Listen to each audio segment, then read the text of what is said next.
No Fugazee podcast. I'm your host, Cooley. We got another amazing episode today. We got the call-in show.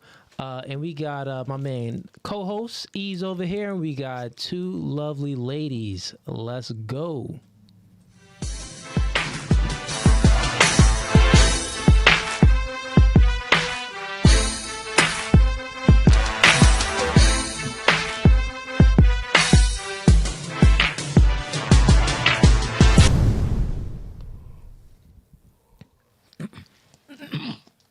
All right, we are back. Welcome to No Fugazee podcast.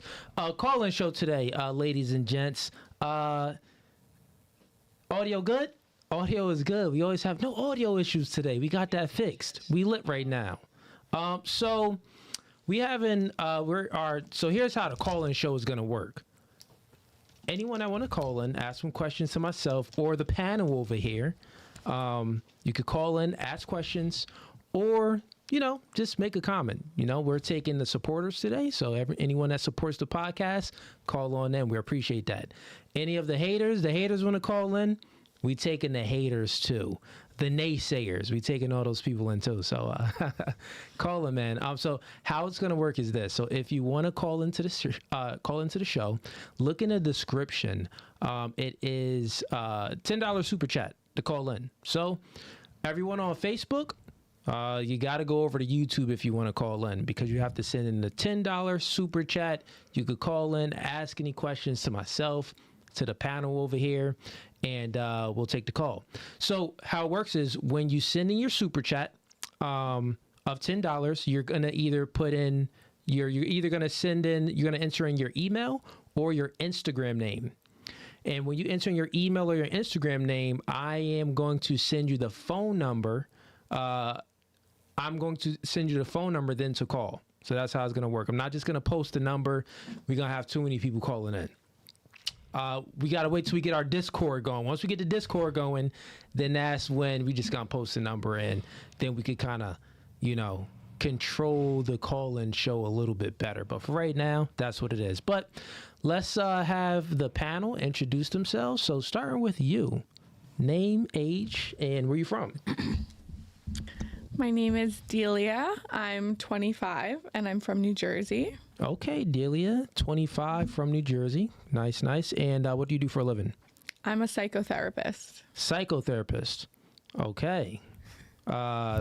Bachelor's, master's? I have my master's. Got our master's. Okay, so we have an educated woman on the panel today. Okay, good. Y'all been asking for it. Cooley, get some educated girls, bro. Bro, I'll be getting them. I'll be having doctors, lawyers. Now I got a, what'd you say? Psychotherapist. Psychotherapist here. So we're going to see what's up today, man. Cool. And relationship status? I'm single. Single. How long you been single for? Since 2021. 2021. Okay. 2 years. Yeah.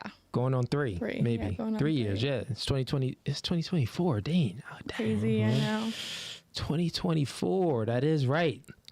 And fun fact about yourself. What's a fun fact? I'm adopted, kind of. You are kind of how can you be kind of? I have like an open adoption. So I was raised with both my adoptive family and my biological family. Okay. All right, cool. And from what age were you adopted?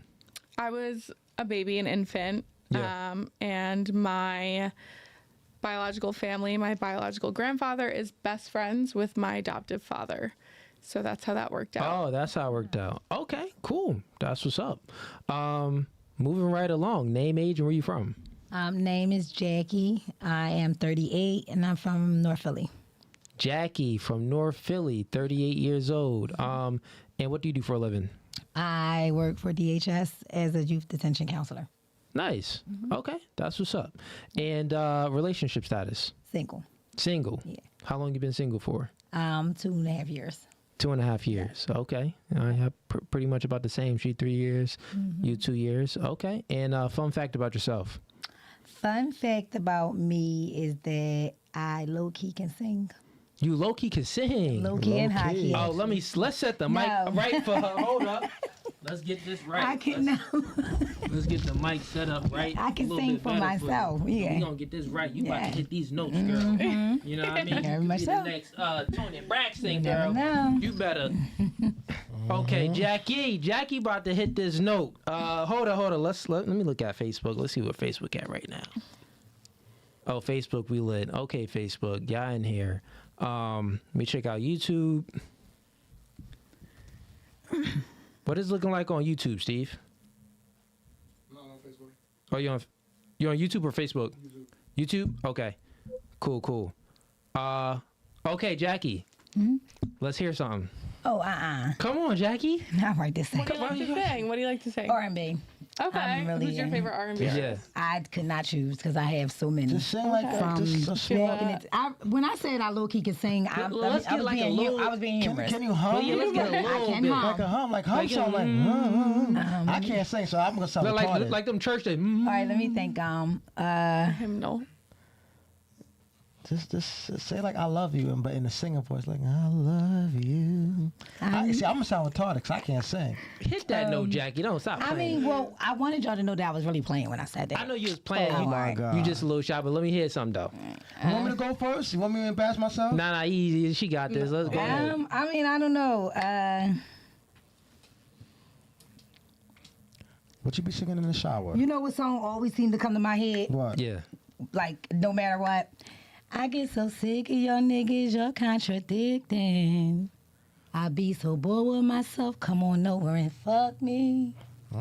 And I be so bored. Oh, But none of the cusses. You cussing. Hey, I'm bro, sorry. fan. No, you fine. I'm just messing with you. For was the first good. 10 minutes, no cussing. But yeah, Okay. I heard a little bit of the tang in there. Yeah, a little bit of the I tang. told y'all I was playing. I just Yeah. said, because I saw your last podcast, I said, let me get my fun fact together now so that way I don't got to be dribbling over my words. Okay, so you Did your was homework. Because the next one would have been I love astrology for some reason. That's a okay. good one hobby. too, though. It's It's a a good hobby. one. You love astrology? a Okay, let me hobby fix of your mic real quick. Hold up. No, you fine. I'm up. Okay.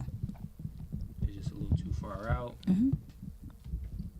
We're gonna put it like right there. All right.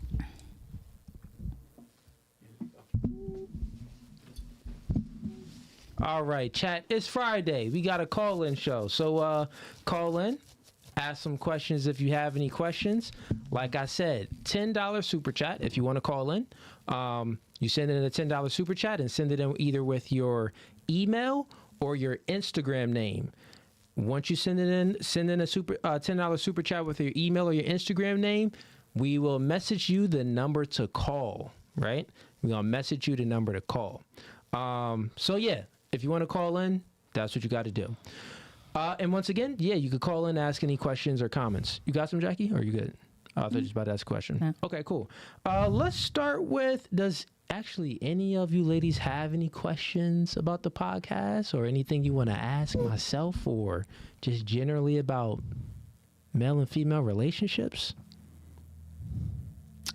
One of the things that kind of stood out, I know from your last podcast, podcast you had, I had commented, and I've been being dragged for filth all week behind it.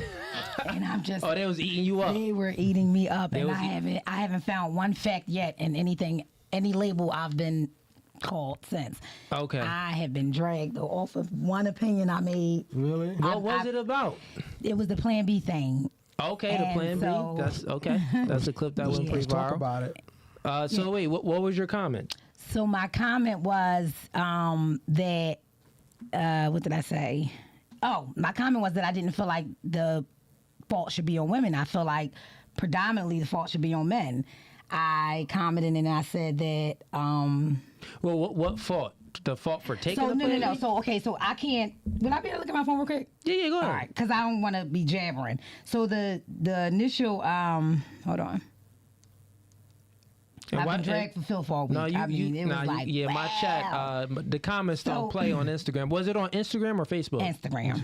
Oh yeah, they don't play on Instagram. Yeah, they don't. I got the shooters on Instagram. They shoot from the hip. They So quick I with it. can't remember what you said, but all I said was, this is always going to be a trigger because, and none of it do men have to go through anything? Not the Plan B, birth control, abortions, none of it. What they get is that good feeling that comes with busting the nut. And we, the women, deal with every single thing immediately after.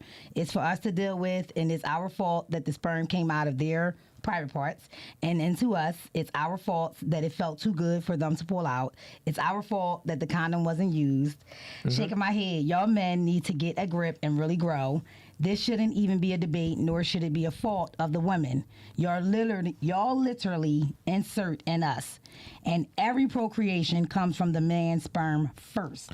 Birth control should have been for men, not women. You are flinching over there. What's going on? Yeah, because well, let her finish. That was it. Oh, that was my one comment that I said that made it go. Okay, before we go, let's give it over to Delia. Delia. I'm horrible with names. It's not you. It is me. Chat knows this as well. What's your take on this? So pretty much it was what she just explained. What's your take on that? On women using, Plan Bs and contraceptives and stuff. I'll just share. I have personally never taken a Plan B. me neither. Yeah. I've been on birth control since my senior year of high school. I think that men should be held accountable for their part in having sexual encounters with women. I think a lot of the time when women disclose that they've taken a Plan B, or they disclose that they've had an abortion, or even that they've carried to term and had an adoption, they are the ones that are to blame. And I agree with that. I think usually women are like, well, where were you? Why didn't you, if you took a Plan B, why weren't you on birth control? Why weren't you smart about it? Why weren't you more prepared for it? And there's very few questioning of the men. Like, why didn't you bring a condom? Why didn't you pull out? Why didn't you ask if she was on birth control? Why didn't you care before that? I do think it's 50-50. It takes two people to make a baby. It takes two people to have sex. Yep. So I think both parties are held equally, or should be held equally responsible. But society does tend to blame the women a little bit more than the man. And I don't think it's fair. I don't. You. Let me ask you ladies a question. Who holds the key to sex? For me, when I think about it, who holds the key for sex to actually take place? Yeah. I still say 50-50. I still say it's a 50-50 thing. Meaning, like, when he says who holds the key to sex, meaning, like, who grants access to sex? There we go. And you can answer this, too, if you want to pitch in. I mean, I know that answer already. I mean, for me, I don't know, because I see everything 50-50, but I guess you can say women. Okay. So women grant access to sex. And that is a fact, because if you don't grant access in a man, then he would be taking sex, and that's RAPE. Yeah, he gonna get locked up. Oh, yeah, absolutely. Yeah. That's just fact. Yes. So since women grant access to sex, right, that means that even though it's a tangle, right, you got to think about it, it's 50-50. And it's not even really 50-50, because women view sex is in all actual effect like a hug, but women treat sex as a value loaded exchange, not a equal value exchange, right? Okay. The reason why women don't treat it as a equal value exchange is because the man has to acquiesce his behaviors and check off some of her boxes in order for her to feel a vibe to have sex. Right? So since a woman chooses the man that has the sex, she grants access to it, all of the accountability is on 100% is on her, because she grants access to it. Here's an analogy if you can't understand. So we in my studio, right? My studio. I opened up the door for y'all. All right? Anything happening here, I got to take full accountability. This is my studio. I granted access to you in here. So if anything happened, it ain't on you. It's my house, so it's on me. Same thing with a woman. That's your So, toto. can I say That's something? your vagina. It's the same thing. You spread them legs, that's opening up your door. I'm sorry. So you let someone in that house, that house of your soul gaps, you got to take accountability for what happens inside them soul gaps. I disagree 1,000.6% with a slash underneath it. Ooh, with a slash. Oh, D, that's Let a me lot. explain That's a something lot. to you. When it comes to that, let's just put it right there in the act. Yeah. Me and another man is getting ready to have sex. So that's the mutual. We're gonna look at this as I'm gonna say ching ching. I'm gonna use the ching ching as a tally up. So we both agreed that we're going to have sex. It's ching ching on my part, ching ching on your part. It's a 50-50. We agreed, right?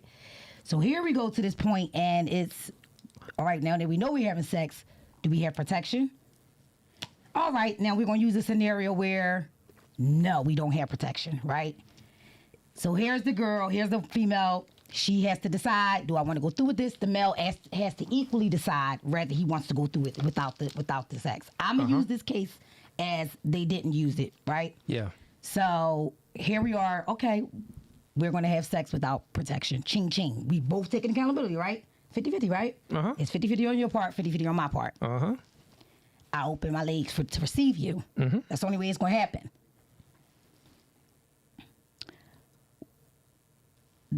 Y'all skipped that point, and you just skipped it just now. And as you said, you open your leg, you had to take.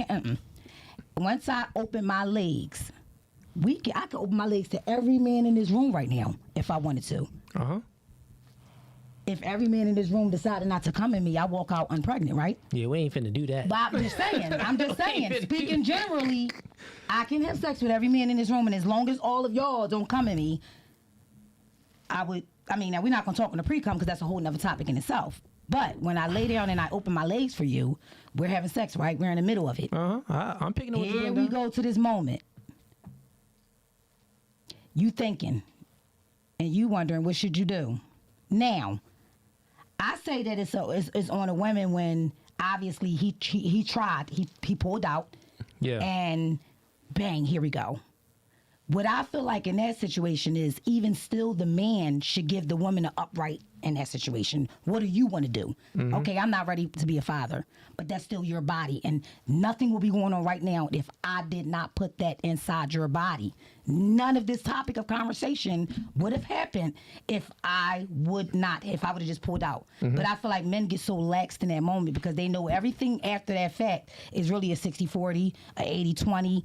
Because the real men who know they don't want to have a child and know they kind of like act on that. So Jackie, Yeah. manipulation happens when you focus on the effects and you don't focus on the cause. All my supporters here know that's my mantra. That's what I live by, and that's what I go by.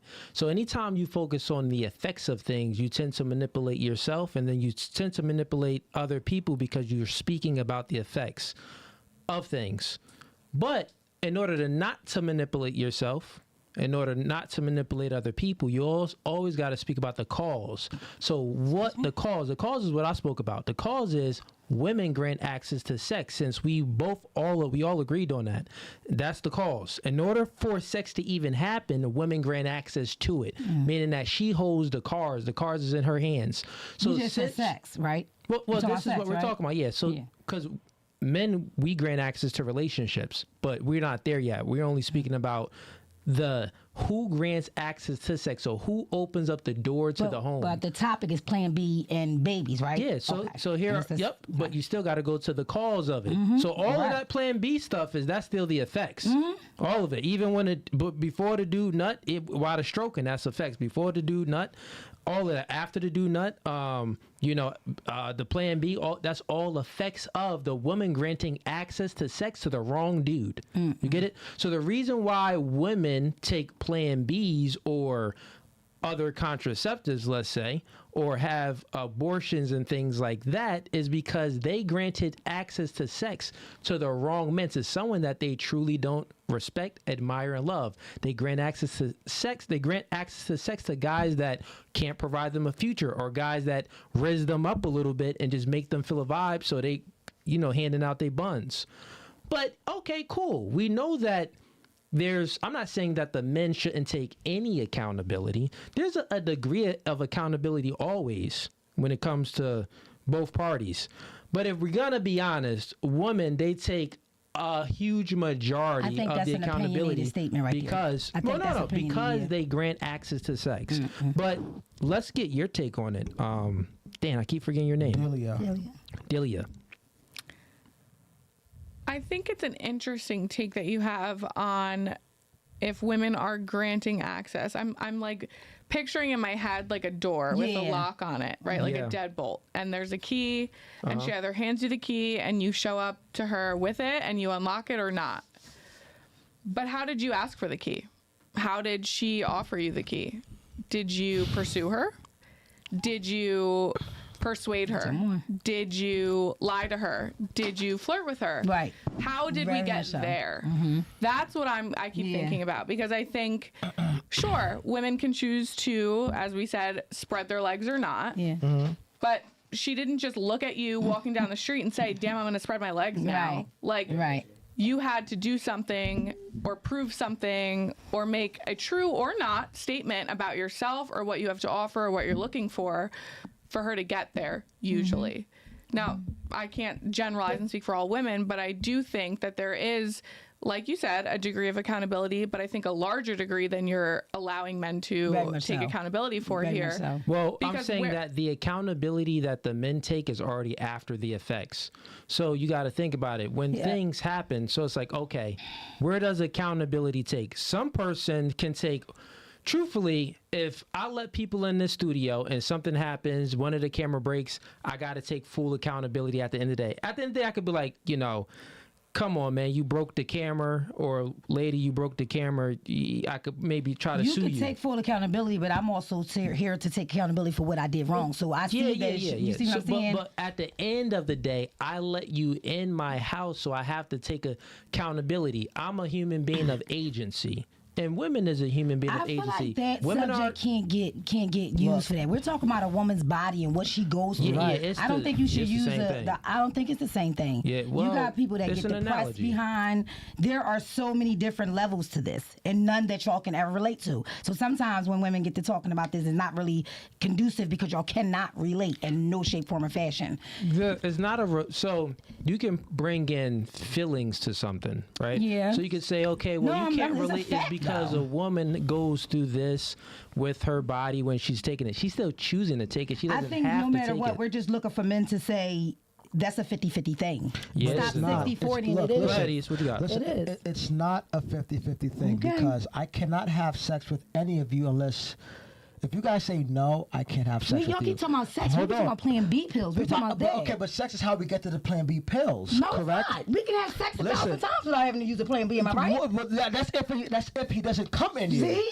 You see? Okay, let me finish that. You're already getting it across. If he doesn't come in you. It's the woman's body. So she chooses if she has to take it. They don't have to take anything. They can just have the baby. Okay, women grant access to sex, meaning I cannot have sex with a woman unless she says yes. If she says yes, that means she let me go in without a condom.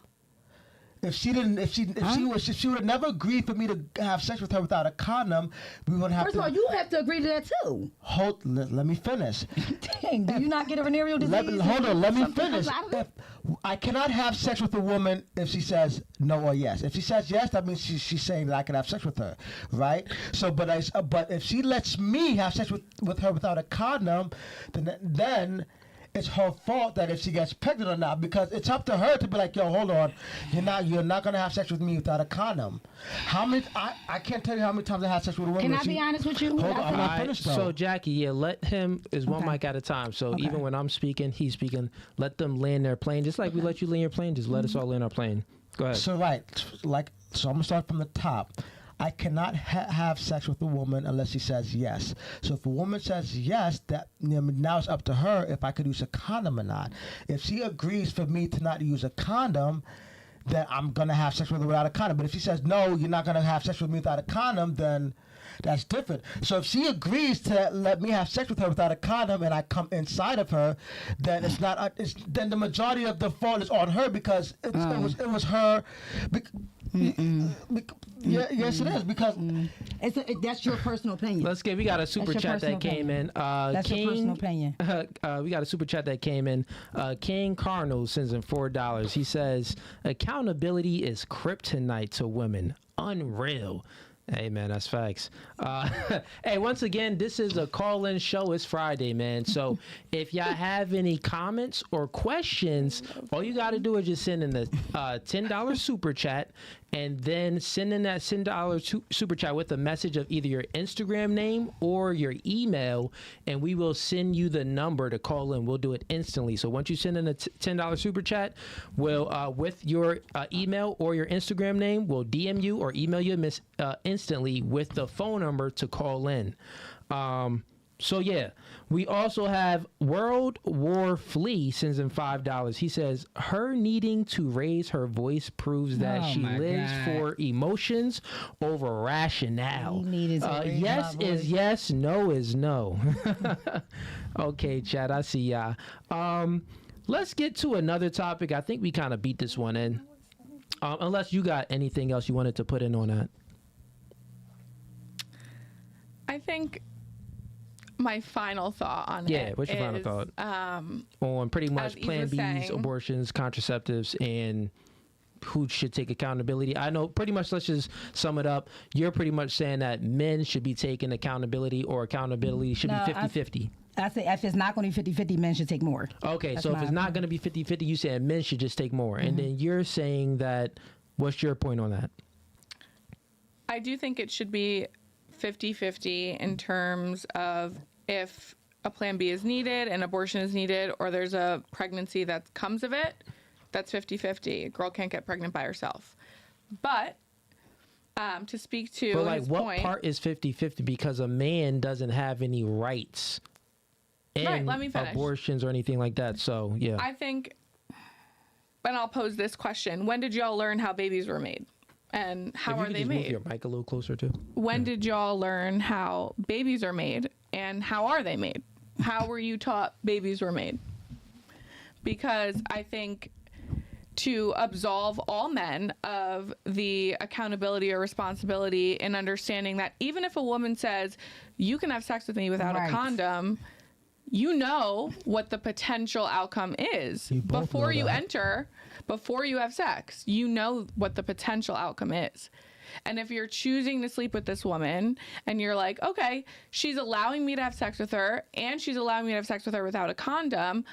Did I ask if she's on birth control? Maybe, maybe not.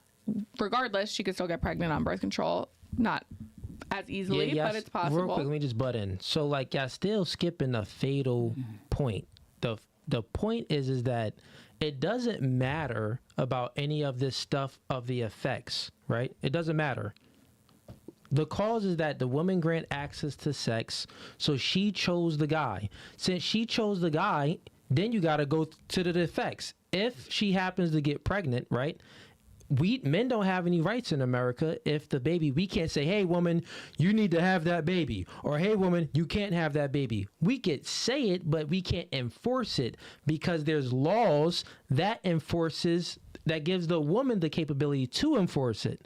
So since the laws is there that's backed up for y'all to enforce whether if you're going to have the baby or abort the baby or Plan B the baby, or you get what I'm saying? Since those laws are in place and you have those rights, we don't have the rights. All the accountability is on you because we can't choose. All your ladies choose if kids are going to be born or if kids are not going to be born. We cannot choose it. Y'all can choose it. So it's like, I know y'all like going back and forth in your minds to try to like dodge accountability. Y'all I think y'all that's like what Neo. That's what y'all are doing. Now y'all like Neo from the Matrix. Cool. Because I don't know. It's funny as I'm sitting here hearing you. I don't mean to be smart, but I'm wondering if you're hearing yourself also. I am. What point do you think that is that you disagree with? Look, Jackie. No, I disagree with the whole thing. Look, if you tell a guy that he doesn't have to use a condom, then you know. Hold on. Can I let him speak? If you told the guy no, he doesn't have to use a condom, you know that the effects of getting pregnant is high. Can I raise my hand real quick? If you would have told every guy that you have sex with to use a condom, you wouldn't have to worry about getting pregnant or using Plan Bs. It's that simple. When I tell a guy that it's okay, if and when I tell a guy it's okay to have sex without a condom, two things run through my mind. First of all, venereal disease runs through my mind first. Okay, before a baby. You can give me 10,000 babies if you give me a fucking venereal disease. I'm gonna be honest with you. Okay, that's for one. So once I say, oh no, we're not using a condom, now I have to take on. Rather, I feel like once you say that you're not going to use a condom, to ask somebody whether they have a venereal disease, you're not going to get an honest answer. You're not going to get the honest answer. You're going to get whatever one they want to give you. So once we've scared of, okay, you don't have a venereal disease, I don't have a venereal disease, let's do this. What's the next thing after the venereal disease that can happen from unprotected sex? What's the next thing? Pregnancy. But that's not a two-way street, right? Venereal, venereal diseases come from both parts. I can give you a venereal disease and you can give me a venereal disease. So let me stop it real quick, because we could continue on with the effects never stop. We could continue on with the effects, but that's how manipulation happens, because that's what I feel like y'all doing. During effects, people can try to make a point that is invalid or that's all in void, that is unnecessary, that is contradicting yourself. No, y'all literally contradicting yourself over and over. That's what I feel like y'all doing. I'm not contradicting. You cannot contradict something when it starts from the cause. Now, let me give you an analogy. This is really an opinionated conversation. It is very simple. I don't feel like it's a I'll fact. give you another analogy, right? Please listen up. Yes. So, if I plant a seed into the ground, I'm planting a seed into the ground. Guess what? That is the cause. I have the seed in my hand. Me putting the seed in the ground is the cause of it. All this stuff is if it's going to grow into an apple tree, if it's going to grow into this tree, how big it's going to grow, how small it's going to grow, how wide it's going to grow. Those are all effects. Those are all the things that you continuously to keep speaking about. That's all in void, because the facts is that women grant access to sex. Okay. You choose the dude you want to put their seed inside you. Okay. You are soil for a man's seed. So I feel like what you're saying, I'm listening to everything you're saying. It's your opinion, Cooley. It's not a census that's not even on the paper. It's your opinion. It's your 1% opinion. You have a few men in society that agree with you. What is incorrect about that? I don't feel like there is no right or wrong, but I feel like you're stating it as if this is stamped what it is. It's a woman's fault to take accountability for that. You're making it seem like it's a fact. It's just pretty much Cooley's opinion, though. Well, and it stays right there. You just have a few men in the world that agrees with you. No, everyone knows this. There is no everyone. There is no everyone, because it's an opinion. Well, you got people that's agreeing with me, and you got people that's agreeing with you. No, I'll tell you this. Here's the facts, right? There are two types of people in this world. There's only two types. The CIA knows it. It's just a fact, right? There are people, 98% of people have a perception, right? But their perception is limited because their experiences are limited, and their perception is very unique to them, right? It's kind of like their own perception. It's unique to them. It's like a little box. 98% of people have that. 2% of people have the ability to have a perspective. A perspective is the art of looking at the world outside of yourself, right? 2% of people have that. So, and when you have a perspective, you have a deeper understanding and a deeper, not even deeper, but you just have the ability to critically think, right? And critically think, and I just broke it down to you. Anytime you start with the effects, you are manipulating yourself and you are manipulating other people. When you go to the cause, manipulation can't happen. It's impossible for manipulation to happen. So when you start with the cause, guess what? Women grant access to sex. She chose the dude that she's going to have sex with. Everything else is void. And then if you want to go to the effects, let's go to the main thing. Well, in America, women, the rights is all on them. Men, we don't have any rights when it comes to what babies are born in America. Women hold those rights. We don't hold any rights. So at the end of the day, even when we're speaking about rights, you hold who gets born. You have the rights of who gets born in America and who doesn't. So all the contraceptives and the birth controls and the abortions, that's all on women. You're saying it should be, but it's not. We're not talking how it should be. We're talking how it is. That's another opinion like yours. I'm just speaking about how it is. How it should be, that's a different discussion. But go ahead. I could argue that the majority of the politicians and the policymakers making those laws are men. Yeah. And so to say that women have the right to choose, there are a lot of women in this country right now that don't have that right. Yeah, absolutely right. So, and that's a fact. That is a fact that there are women fleeing their states trying to make decisions over their own reproductive rights. So that is just a fact that can't be argued. Well, that but just I would got also overturned by Roe versus Wade, and it Roe v. wasn't Wade- even in all states. How many states was it? I didn't say all states. I said Yeah. many states. Many. But How a many? lot of I what don't you're think it's a lot. saying is centered around dichotomous thinking or Yeah. black and white thinking, and so that's Yeah. that all or nothing concept. Actually, no. Actually, Okay, let me land my go ahead. You plane. can land your plane. Go ahead. Thank you. So, what I'm hearing from you is that it sounds like you're generalizing a lot of the scenarios in which women become pregnant Yep. and stating that they decided to agree to the man, not considering whatever fallacies they provided her beforehand, whatever scenario they painted her, whatever picture they stated was going to happen with her.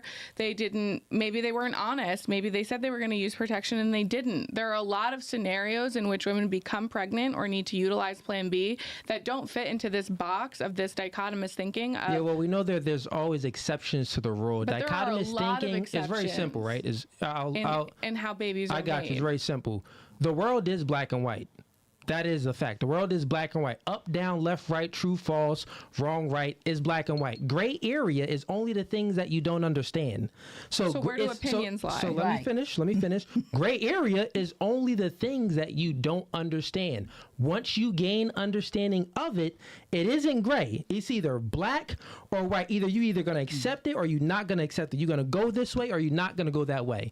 So that is a fact. What I'm speaking is facts. Women grant access to sex. That's black and white. So since you grant access to sex, you have to take accountability for the man that you chose. Who told you that was facts, though? What's not facts? Who? Where? What? When? Where? Women grant There's access to actually a lot sex. more statistics Yes. that women don't Show me grant your access and get statistics. pregnant. I feel So- like you Women factualize don't a lot grant of your access? own opinions. So You all the make guys it that seem have like- sex with, was it Very black and white RAPE? thinking. Huh? Was it RAPE?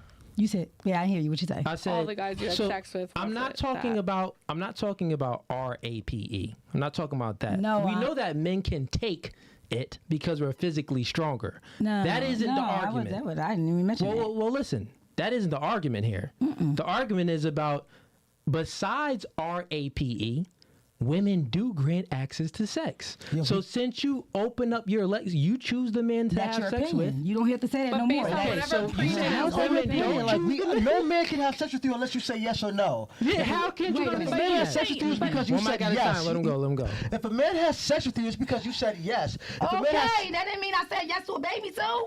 but everybody, That's it. You just What you stuttered. mean? Everybody You knows. stuttered. I You just got made the my point. choice. I made my point. Everybody knows that if you have sex without a condom, that the chance of having a kid. No. Hold on. No. So hold wait, you said on. everybody don't know that? Everybody do know that. Everybody, No, look, hold on. You know Listen, what I'm saying? listen. I'm not saying no to that. No man can have sex with you unless you say You yes. said that 10 times already. Hold on. But Hold, everybody let knows. me get it off of Facebook. Everybody on Facebook, because the conversation, we He still said- on this, and Right. I don't want to get flagged on Facebook. So Facebook, everyone on Facebook right now. We got a call-in show, but we ain't even get to the phone calls yet. So come on over to YouTube. We got, I think, over 400 people on Facebook. So come on over to YouTube. That's No Fugazee Podcast on YouTube. And we're going to finish this debate here, this topic, and then we're going to take some calls. So, yeah, I'm closing down the Facebook stream now. 1 second. Excuse me. Let's see. Okay, we good. Go ahead. Like, why would you have sex? Why would you have unprotected sex with a man if you know that the possibility of Why are having you a having kid? unprotected sex with a Hold on, woman? let me finish. Why would you have unprotected sex with a man knowing that pregnancy is a high possibility? If you want to avoid That's the pregnancy, same just reason. put on a condom. That's all we're saying. But what is that? Well, how is that so hard to understand? If you don't want to get pregnant, if you don't want your chance of pregnancy to Yeah, if y'all become wanna throw high, the just responsibility put on on a a woman, how condom. about Just you tell put your the man condom on? if you don't want to If have. you If want you to say hold that on, the hold on. Yeah, let him land his plane. If you don't want to get pregnant, or if you want the pregnancy to be very low, just tell him to put on a condom. I know that. So, You're not telling me nothing I don't know.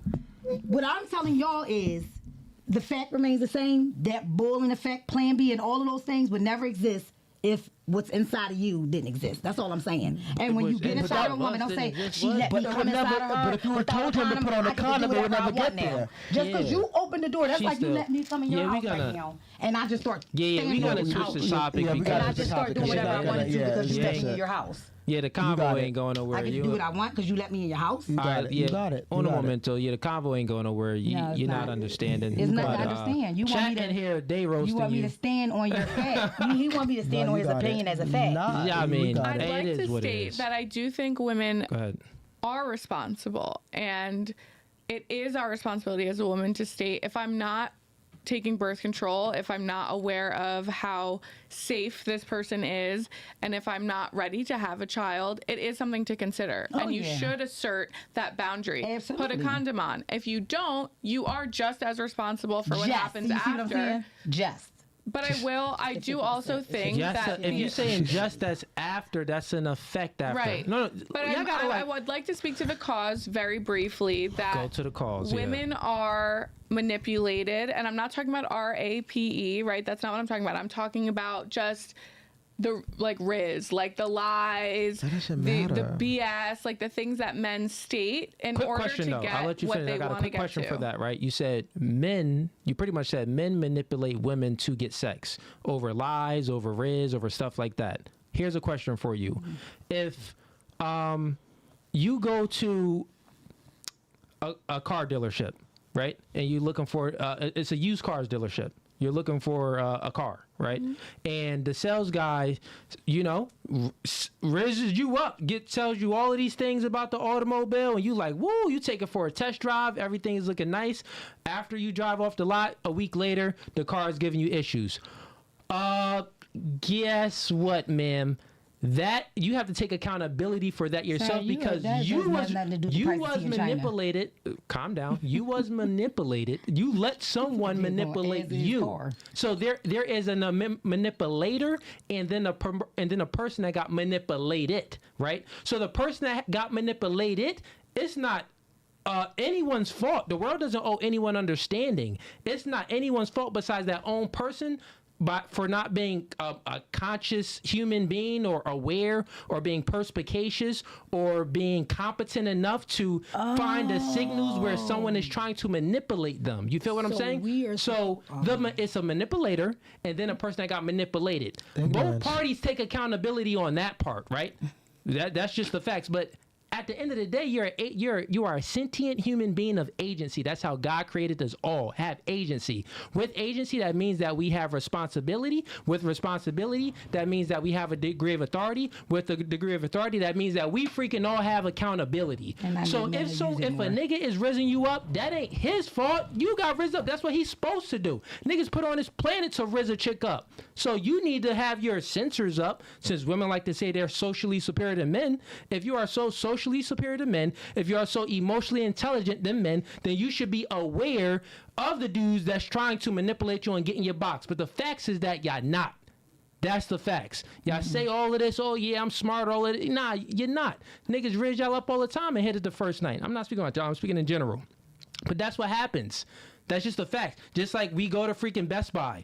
Oh yeah, well I got this new Dell here and it's great, man. And then I get a computer that I really shouldn't even have had. Like salespeople rizz people up all the time. That's just the name of the game. So you have to take accountability. You have to be perspicacious, which means be aware of your surroundings and the situations that you are putting yourself in. And I'll land my plane there because that just doesn't make any sense saying that, oh, well, men like to rizz us up and they like to lie. Well, that's human nature. No one owes you any understanding of that. Like, did Adam and Eve, that Eve was like, oh God, well, the serpent rizzed me up and made me believe that the tree was a good tree. Meanwhile, she disobeyed God when God told her, don't eat from the freaking tree. And men disobey God when they lie to women. No, men 'cause disobey God lying when is they a listen sin. to women. Lying is a Yeah, sin. you living in your Men own, you live in your disobey own God world. when he listened to I women. realized that. Adam But listened to I'm make not up his talking own about rules to listening life. to women. I'm talking about the cause of the effect. Damn, And right, I've stated yeah, that men lie. borderline. And if you're going to bring God into it, Right. then lying is a That's a- sin. So are Very you much- admitting Well, that he's men are still- he actively manipulated again. sinning? Because you're using God as your weapon in this Right. conversation. Well, You're no, using no, no, religion. You should have left that Let out. me No one's finish. talking You're about a using- lie. We're talking about riz. But Riz you is just all stated about. lie. I'm We stating can the run it things back that you 'cause you said. said it. Well, I'm stating the things that you said. Men don't have to lie, and I know a lot of niggas that don't lie that riz chicks up and still get boxed. You know what riz is? Riz is charisma. Can I say something real quick? Riz Yes. is charisma. We is son. in 2023. No, I'm still speaking. I got you. I'll let Okay, you go. but, Riz yeah. is charisma. Riz is a man that is charismatic, and to be charismatic, it takes practice. You don't just become charismatic just off of your wits end. Like, okay, yeah, I was born a charismatic individual. No, to be charismatic is trial and error. So a guy that is rizzing girls up, it took practice for him to get like that. Usually he's a charming guy. A lot of girls like this guy. He tried and failed multiple times, and it happened to work on you. It failed on other girls, but it worked on you. So hey, take some accountability. But listen, we got let's get to the phone lines, and we gotta switch up the topic because we kind of beat that one in. I agree. We got Lord Gaines sends in $10. Shout out to the pod. Ain't realized y'all was in Jersey, Camden in a building. Oh, word. We roll over here, but respect to Camden. Lord Gaines, yo, if you want to take a call, you sent in $10, man. Send a message. You already sent in a $10. So put a message just in a regular chat, not even a super chat. Put in your Instagram name or your email, and I'll send you the number where you could call in. You can ask some questions. So do that. Steve, check out for Lord Gaines. Yeah, got you. So we got Steve back here. He's gonna look for your message. But yeah, man, we beat that question up, man. Yeah, we really but did. good takes, ladies. Good takes. Good energy. Good energy. We like it over here. Let's get to a question. Actually, I'll leave it to y'all. Do y'all have any other questions before I get into mine? No? Okay, then we are good. So let's see what we got here.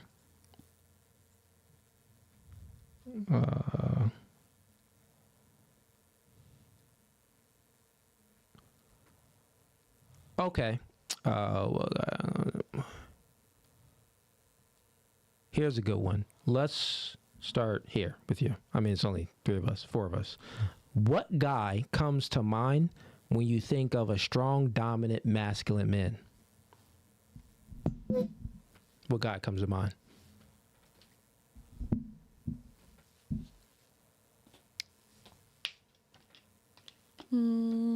My father.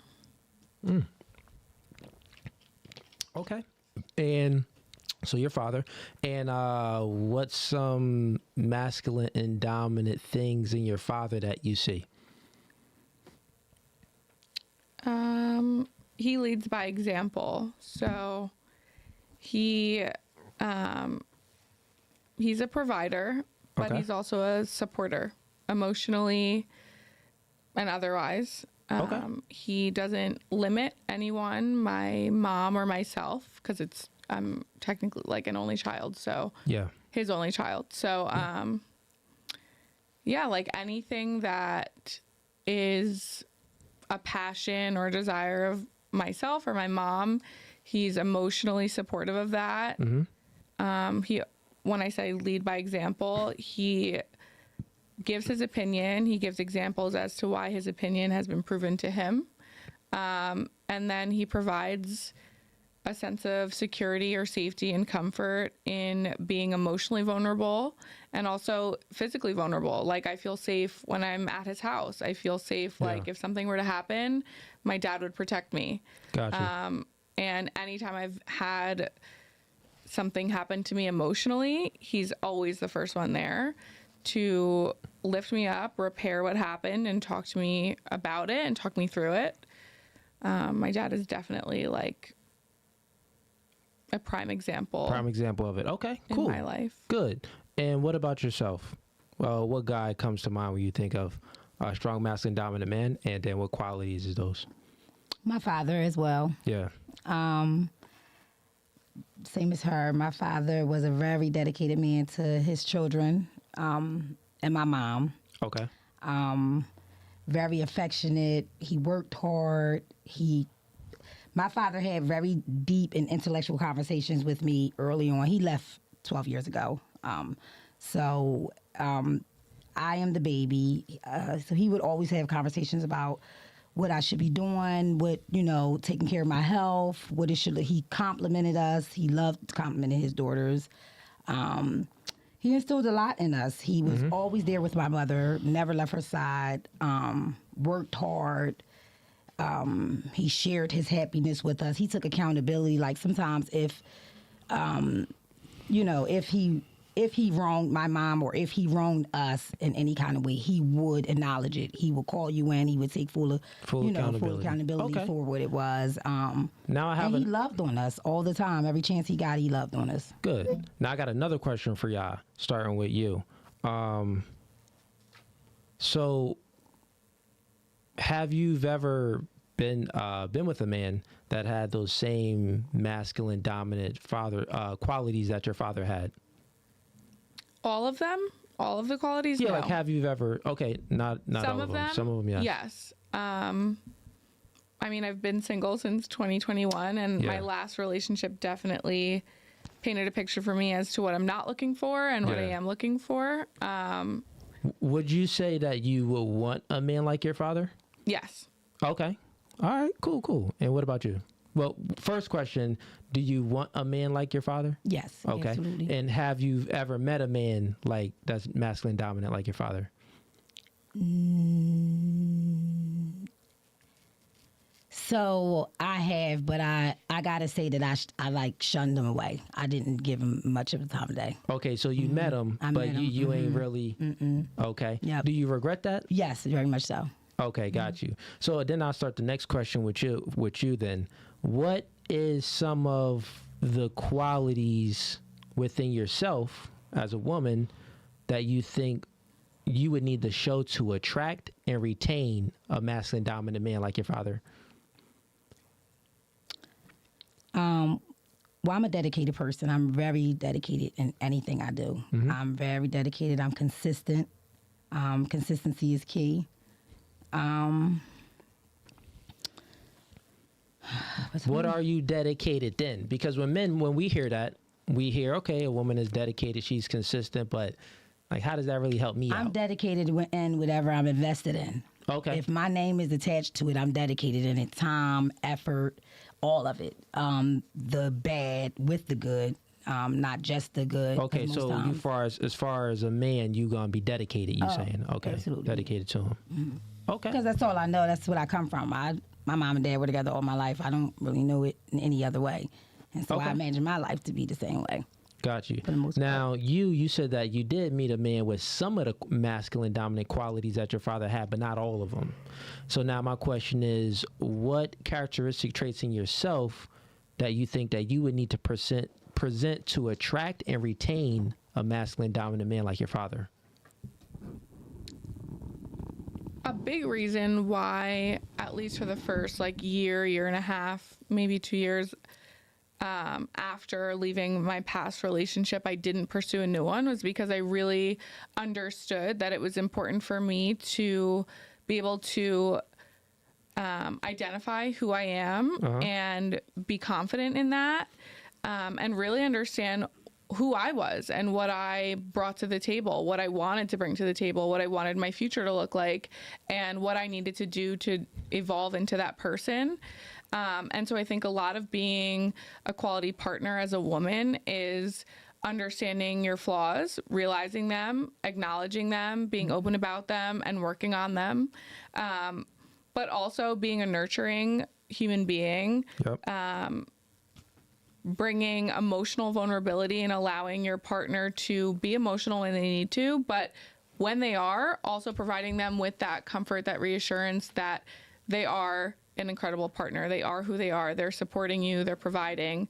On top of that, I think partly the cultures that I was raised in, Italian and Hispanic, being a homemaker, and that goes way beyond just cooking and cleaning and creating a home.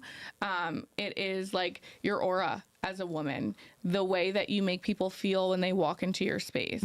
If you are providing an environment in which people can come into your space that you've created, So that's what you're saying. That's how you would attract a dominant masculine man like your father. Yeah, Okay. there are a lot of ways that I think, and a lot of areas that women need to excel in or work on in order to attract and maintain a relationship with someone that is masculine and dominant. Okay. Cool. And would you say like that's something like a man? Y'all all describe a masculine dominant man and the traits, and then those traits align with your father's. Would you say that's like what you truly like genuinely desire? Because that would be like the top male, right? Would you say? Or no? Rephrase. Got you. So y'all all said that a dominant masculine male, y'all gave certain traits, and that those traits are of your fathers, right? So I'm saying that's like the dream, like the ideal male figure that you would want to be with, right? Mm-hmm. Okay, cool. So you gave what you said, kinda. What would be better than that? I think that in addition to all of the traits that my father has shown me to be dominant and masculine and nurturing as a male, I've also identified other traits that I enjoy in my partner that maybe my father doesn't have as a partner. Okay. I wouldn't say that there's anything I would take away, but yeah, of course your father he's your father. He couldn't show you the other things that men show you. Right. Exactly. Yeah. Exactly. Your mom, no. You talk to mommy. Right. Mommy will let you know, like, nah, daddy, he that dude. He that dude. Okay, cool. So the reason why I asked this question is because you kind of hit one point on the nail where you said that it's the aura and the essence that a woman brings when she enters a room that people can just feel. And that's like that feminine nature. Like we could kind of feel that. So that is definitely one factor I would say that men, masculine dominant men look for and appreciate. So that's it. But that out of everything else y'all kind of said, did you hear anything? Anything else besides that? In terms of what? Like in terms of what a masculine dominant man will really want. I didn't really hear nothing else. Yeah, besides the femininity that she spoke about, like definitely the way you make us feel plays a big important part, because if you can make us feel like a man and on top of being feminine, we'll give you the world, really. So other than that, I didn't hear anything else. Yeah, men don't. Being feminine and making us feel a certain way, you got us. Yeah, and man, we don't really ask for much. I would, just to give y'all maybe some things that y'all didn't say to add on to what I was saying. I would say qualities that masculine dominant men look for is definitely what you said, the feminine essence and aura of a woman. But also being a asset instead of a liability. So coming into his life, and this is when it comes to the retain factor, retaining that man, coming into his life and being an asset instead of a liability, seeing where he's maybe efficient in. Okay, he's maybe operating at 100% here, but maybe 60% here, 40% there, coming in and being an asset to get those other areas to 100%. And that's not much. That's really just coming in and being a cheerleader, right? Or you could be, maybe he has a business and maybe you need to print out some papers for him, for him to sign. Like those contracts I signed when I came in, my lady printed those out. So just doing things like that will be an asset to the guy in other ways. But yeah, I mean, other than that, men, we don't want much. We really don't. We don't really want much. Just fix me a sandwich, be feminine and nice, and speak good words into me, and reach our be my cheerleader. That's about it. Yeah. Okay, chat. So let me see where we at real quick with it. Let's get into the calls. Let's see. So look, this is what we gonna do. Yo, did you see Lord Gaines? He didn't send anything? Someone did drop their Insta, but not him. I have the person who dropped their Insta. Okay, hold up. They just dropped. Did they send in a super chat or no? They sent it a while ago. Because I thought it might have been Lord Gaines, but I looked it up because the kid was from Memphis. Okay. We just got a super chat in. Tony Barnett. Hey, Tony, man. He sends in $10. He says, ladies, if the definition of equality is the aspects of people that cannot... Okay, hold up. Why did that go away? It just like went restricted. What the... Super chats highlighted membership message show up here. If change filter, then it will only show last under fan funding. Why did it say message restricted? Hold up, let me do this again. Or if I click on it, and I hit.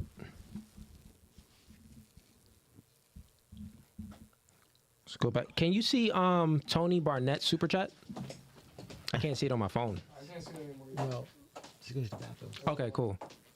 You can't. You said you can't see it anymore? No, I saw it there when he first sent it. But Yeah, I know. Then it just went away. Hey, Tony, my bad about that. Not sure what you was saying, but I was reading it and the message just disappeared. It like YouTube restricted it for some reason. It could have been. Something he It said message retracted. So did you retract your message, or if you I retracted it because it didn't work correctly. Oh, okay, got you. Yeah, so just send it back in, bro. Or yeah, you can just send it back in. Other than that, we gonna open up the phone line. So here's what we're gonna do. Since we don't have anyone calling in and sending in any super chats to make a phone call, this is what I'm gonna do for y'all. I'm gonna get y'all participating tonight. So I am literally going to put the phone number in the description and just call in, man. I'm taking y'all calls. So 1 second, let me get the number. I'm gonna put it in the description on YouTube. And I'm going to tell y'all too, right on this phone call. All right, so the number is 732 Jersey. It's a Jersey number, bro. So 732-440-6514. That's 732-440-6514. We taking all calls. The supporters call in, questions, comments. We appreciate it. Any of the haters call in, questions, comments. We gonna get into y'all. So yeah, let me actually copy this number here and put that into the description on YouTube. 1 second. Let's see if I can edit this here. Nah, I doubt it. Hold up. Let me put it in. Put the chat. Put the camera on ease. Let them know what we doing. Question is to end my time here. Oh, I'm just putting the number in the description. Yeah, so we're just putting the number in real quick, and we'll be with you shortly. In the meantime, Any questions, ladies? yeah, do you guys have any questions No. in terms of men relationships, what men want, what men look for? Because women always get told, men always get told how to treat a woman, how to keep a woman. But women never get told how to treat a man, how to keep a man. So both of you ladies are single. So what do you think would take for you guys to keep a man long term and for him to even possibly marry you? Like, what do you think you guys have to do?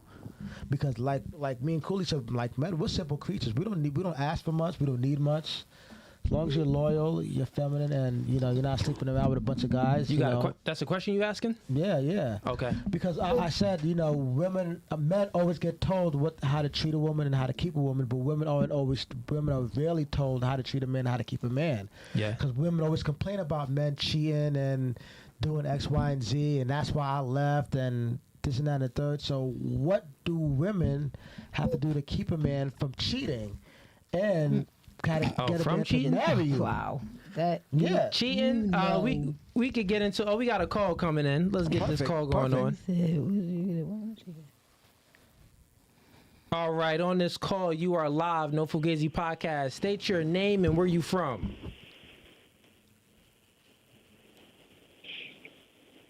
Hey, you are live on No Fugazee podcast. State your name and where you from. Okay, they hung up. I guess they ain't want the smoke. So yeah, let's get into the question, and then people are gonna call in. I may just, if we're like answering a question, they call in, I'm gonna just stop it, pause it real quick, and answer the question. Answer the phone. Good question. So what can the ladies do to, let's say, to keep a man? To keep a man. Keep right. a man from having from cheating, bruh. Nothing. I feel They like ain't ladies gonna- do keep a man from cheating. That's Yeah, you ain't gonna be able to keep. I nothing. answer this for you. God, only God could do that. Very much Yeah, you ain't gonna keep no man from cheating. So let's go with how can you keep a man? So I feel like that whole How can you trickles keep down a to the man whole or thing. get a man to marry you? Get a man to marry you. Okay, well that kind of ties into the other question that I had, Yeah, right, because right. like I was saying, like what are those Oh, yeah, traits that you would have? That's right. And they kind of already answered that. We already kind of went through that. Do y'all have any questions though? Matter of fact, I got one. Okay, what you I got got? another one. Okay, so during relationships, right? We all know that women. And ease. You see how you're really not in? Sit back. Okay. Yeah. Yeah. So we all know that women pick up with men the majority of the time, right? So in a relationship, what is one thing or a couple things that you did in a relationship that a man didn't like? Because when it comes to breakups, women always say, "Oh, he did this, he did that, he did this," but we never hear about what a woman did that a man didn't like. For him to act a certain way or act accordingly or act in a way in a woman's liking. So what things did you do in a relationship that a man was like, yo, why are you acting like that? Or I'm not feeling that. Can you I got not something to act tell So you. like pretty that? much he's saying, here's your part. You gotta take accountability. I gotta tell you All right, go ahead. This gonna be the world rocker right here. Y'all ready for this? Yeah. You ready? Oh man, Say it. and this probably going. This. You gonna shock the world? All right, let's That hold shock on to the something. world is just like I have no. So remember I told you asked that question about somebody that I had that I thought. And I told you I thought I passed up the person. That was back when I was 18 or 19. right, Okay. right. Yeah. I don't have much experience with men besides my father. My relationship that I was in 2 years ago was a 12-year relationship with a woman. And so I And when you speaking, just speaking to the mic. I know yeah. he over there. So yeah, I when it comes to what I should do to keep a man, I think about that. Obviously, I know what that looks like because I've seen my mother do it, and I know who I am, and the characteristics that I carry. That would obviously, it would obviously be a positive asset in a relationship. But to say from experience, I cannot. Do you have any kids? Yes, I do. Okay, so let's talk about that relationship then. All right. So why aren't you with him? Like in that relationship, what So- did you do that he didn't like or agree with, or that turned him off, or that made him act a certain way that you didn't like? Okay, so if I'm being transparent, Right. Because nobody's perfect. My son's father's been locked up since he was 2 months, so it was what it was. He was already into the streets, Okay, so okay. he's been, and so that was that. Yeah. Okay. Okay. Yeah. Okay. All right. What about you? Yeah, so I've done a lot of self-reflection since my last relationship, because I know that, it's a two-way street. The relationship didn't work because two people didn't make it work. Yeah. And one of the things that I know about myself, and I've worked really hard on trying to improve, is, and I think it also speaks to, and I'd like to kind of tweak your question a little bit in what does it take, or what are the traits that, you think it takes to keep a man? I think the question should be, what are the traits you think it takes to keep a high quality man or a masculine man? Because that's one of the reasons my last relationship didn't work. And one of those things is that I was pursuing a higher level of education, grad school, and I felt like I was honestly better than him. I felt like he dropped out of school, and I had a hard time understanding like what his goals were, what he was going to do, because I was very narrow-minded at the time. And so I wasn't supportive, and I wasn't uplifting, and I wasn't providing a space for him to feel safe to explore the things he wanted to do. Do you think you should have done that, or you think it wouldn't even have been worth it to do it because he wasn't on your level? I think I should have done that. And I don't know if I think I should have done that because he was on my level or not, but I think just as a decent human being, I should have done that. And as a woman, I should have been able to sit in that part of me and swallow whatever I thought I was. And for whatever reason, I thought I was better than him. I don't at this point agree with that opinion that I did have. Yeah. But I really did struggle with understanding why he made the decisions he made for his future and why they didn't align with the ones that I made with mine. And I placed value on my decisions for my future and my education, and I put them on a pedestal compared to the ones that he made. And it came from a place of being uneducated on what passion and a future could look like and how someone could be successful. Open the door. Yeah, just open that one. But I was judgmental and I was very narrow-minded. And that happened later in the relationship. I was with him for 4 years, and that happened towards the 3rd to 4th year. But I really didn't give him a space to explore himself. So you pretty much saying that, it was a man where you was pretty much asserting yourself a little bit more. You felt like you were the more dominant and ambitious one. And something that was just innately in you, you just was like, you kind of lost attraction for him. You pretty much saying that maybe you could have settled for what he was given and maybe waited for his potential to come. That's what you're pretty much saying. I don't think I should have waited for his potential. Or you're saying that you should have treated him better in the situation. Yeah, I should have. But overall, you probably would have still just left him. And then treating him better would have made you feel worse, probably. No, I think my biggest regret, because it was a mutual decision to walk away. My biggest regret was that I wasn't my best self towards the end of the relationship, I wasn't proud of the way that I carried myself or the way that I treated him. So I got a question. Francisco sends in $10. Appreciate your support, man. Here's a question. He says, Cooley, as always, dope podcast. Question for the ladies. Do they believe it is important to provide a peaceful environment for their men? Why or why not? Seeing we deal with a lot outside the home. That's facts. Men do deal with a lot outside the home. So let's start with you then. Do you think it's important to provide a peaceful environment for your man? Answer this last question. Yeah, excellent. Yeah, you. Yes, 100%. And why? Why do you think it's important? I think there's a lot of pressure on men to provide, to be successful, to take care of the people in their family, aside from just their relationship. Let's pause it there. We got a caller coming in. 270 number. Okay. Hey, welcome to No Fugazee Podcast. You are live. State your name and where you from. This is Tony Barnett, and I'm from Kentucky. Oh, my man Tony. Tony called in. What's going on, Tony? How's it going, man? It's going good. I want to say to the psychologist, I appreciate the fact that you took accountability for your part of that relationship. I'm going to give you a thumbs up for that. Right. Thank you. Yeah, I appreciate that. Thank you. You're very welcome. And just to give you some of my bona fides, married 29 years. I'm 58.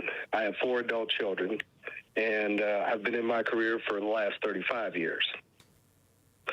So here's my question that I had for the ladies. Yeah. Ladies, given that equality, true equality, is that the things that cannot be changed in humans, such as race, age, and whether or not you're born a man or a woman, if those things cannot be held against you, would you want and accept true equality in all things, and what that would entail? Good question, man. Let's start with you. Did you understand the question? Yeah. Okay. I believe in equity, not necessarily equality. And so I respect and understand that there is a difference between men and women biologically, psychologically, environmentally. And I don't expect or desire really an environment or a society that holds both men and women to the same exact standard in any of those areas. But I do believe that there should be equity. Meaning that both men and women, all groups of people, are given equal chances and equal opportunities to pursue things, to grow, to develop, to engage in respectful, productive, and positive relationships, no matter if that's platonic or more. But I don't necessarily think that equality is what I support or look for, but definitely more towards equity. Okay, what's your take on that, Tone? Well, I think equity is not, I disagree. Because if we're talking about equity, what we're basically talking about is we're talking about equality of outcome. And if you try to have equality of outcome, somebody is getting messed over and somebody is being favored. Tone is speaking facts. And the reason and I've actually got a couple examples of this that, believe it or not, came from the state of California, believe it or not. The couple examples that I have, well, even actually a living example. I was around during during the era where people were given diversity hires, and they weren't qualified for the job. They were back in the day. They were called tokens, and but they were called token hires. Yep. They were hired because they fit a particular demographic, and because they fit that particular demographic, businesses hired them. Weren't necessarily given responsibilities, and the ones that they did hire, they weren't very well qualified in what they did. So, in effect, now you have people doing jobs, getting paid for it, but they don't do it very well. They don't and now qualify they're being for it. set up for that. Because they don't qualify for it. Now, it's one thing if you have, you have done the work, you've done the studying, and you qualify for the job. And, I get that you want everybody to have an opportunity. I do. I get that. And I think everybody should have or should not be kept from having the opportunity to try. I will say that. But to reach out and push somebody out of the way, and here's an example. I have a nursing school that's near me. Let's say they have 100 openings. And because they're trying to do diversity and equity, 15, and we're just going to use two races, white and black. We'll just use two races for this example. Two races and if we use the statistics that are nationwide, 15% of the population is black. So let's say with this diversity hire or this diversity entrance into the school, they fill 85% of the slots with white students, but they only fill 7%. The other 7 slots are reserved for black students with black kids. Nobody else applies. Well, then this one white kid, he wants to apply or she wants to apply, but can't because the other 8 spots are reserved for those black students. Yeah. So what happens to them? Yeah. Do we kick out one of the other white students? Or what? And that's an extreme example, and it's a simplified example, but it is an example. So when I was referring to true equality, because we all talk about the double standard, and I'm not trying to move the goalpost around, but because if we want true equity, then that would mean that there would be no women's sports. What would be the point of having a women's division what would be the point of having a women's division if there's true equality? Everybody competes in the same sport.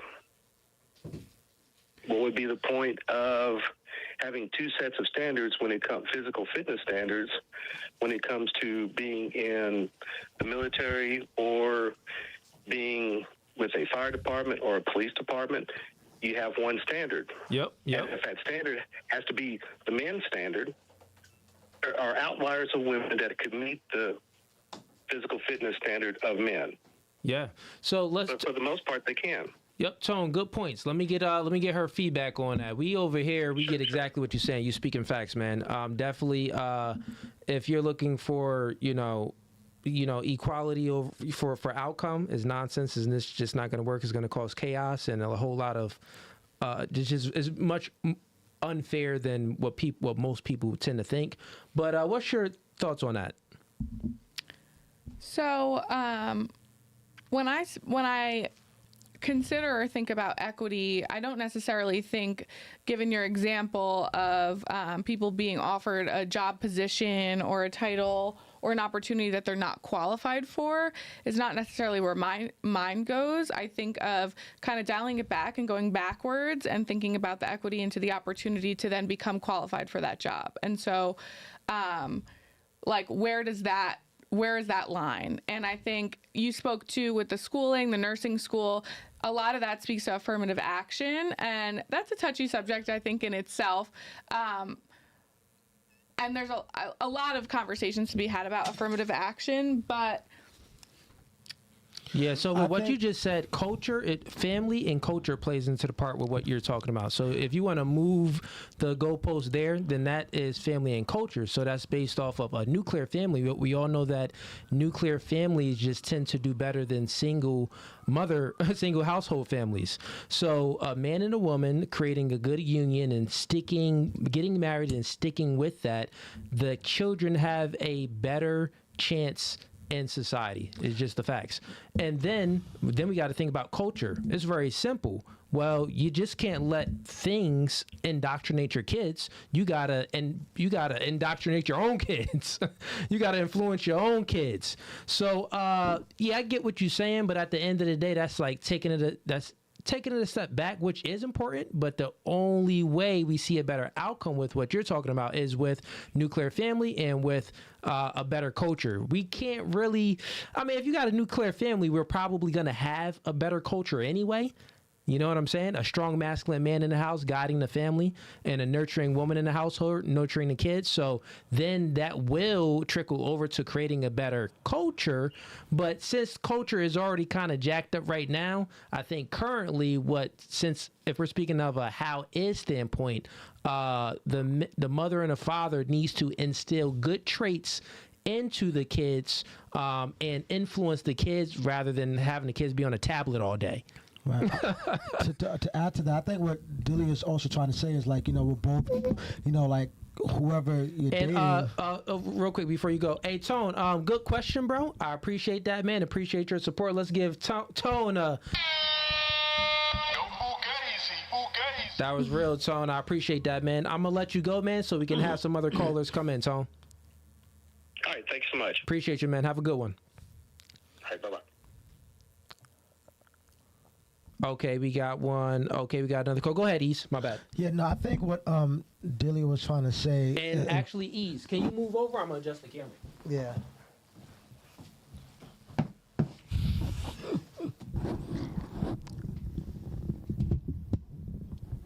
So I think what Delia was trying to say in terms of equity was like, if we're both born in America, that means we both have equal opportunity to become successful and to become, something higher than the average person. So, when she was saying equity in her actually she was, I think what she was trying to say is, correct me if I'm wrong, is if we're both born in America and, we both have equal opportunities to become, successful and make, good money, then why haven't you done what it takes? Now, it doesn't necessarily mean that you have to go to school and get a high degree, but because we all know that you don't have to go to school to become successful and make good money. But if you both had the same equal opportunity as me, for disregarding race, then why haven't you done what you had to do to become to gain a higher level than where you're at now?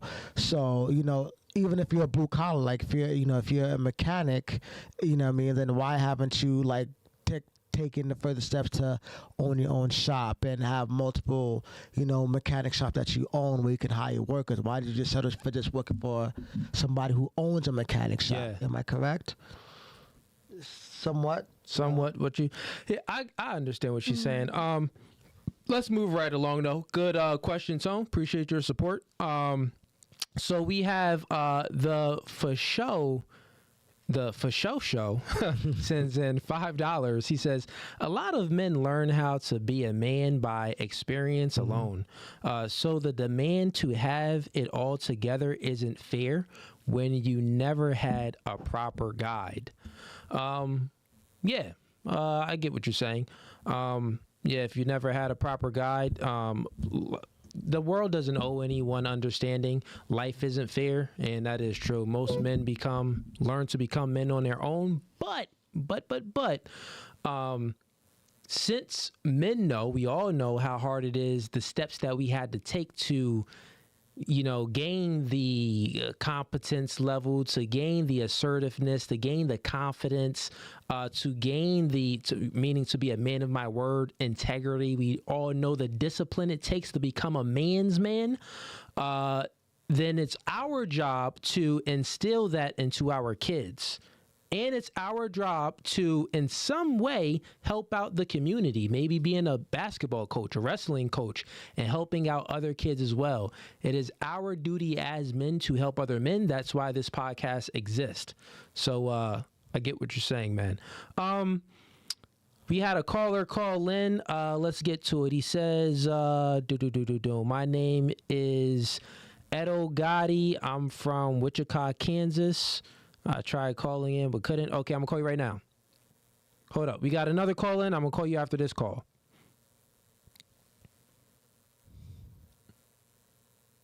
Okay. Nope, that call didn't pick up. Missed it. Let me call. I'll call you right back with the number 929. I'm going to call you back. First, I'm going to call Edo Gotti. Calling you now, man.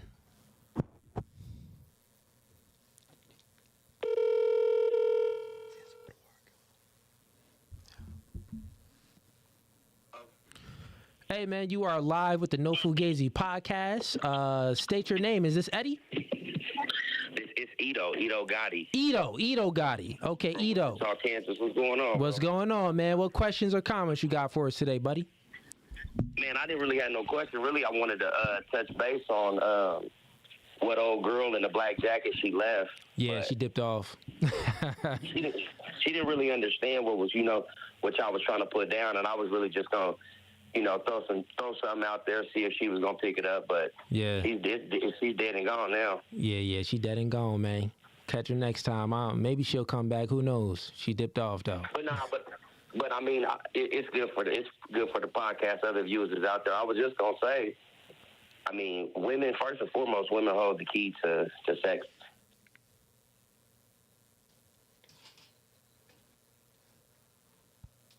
I'm sorry. Keep talking.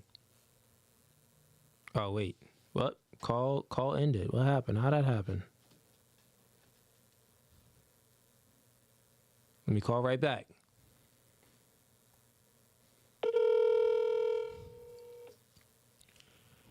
Yeah. Hey, sorry about that, man. Had another call coming in, but go ahead.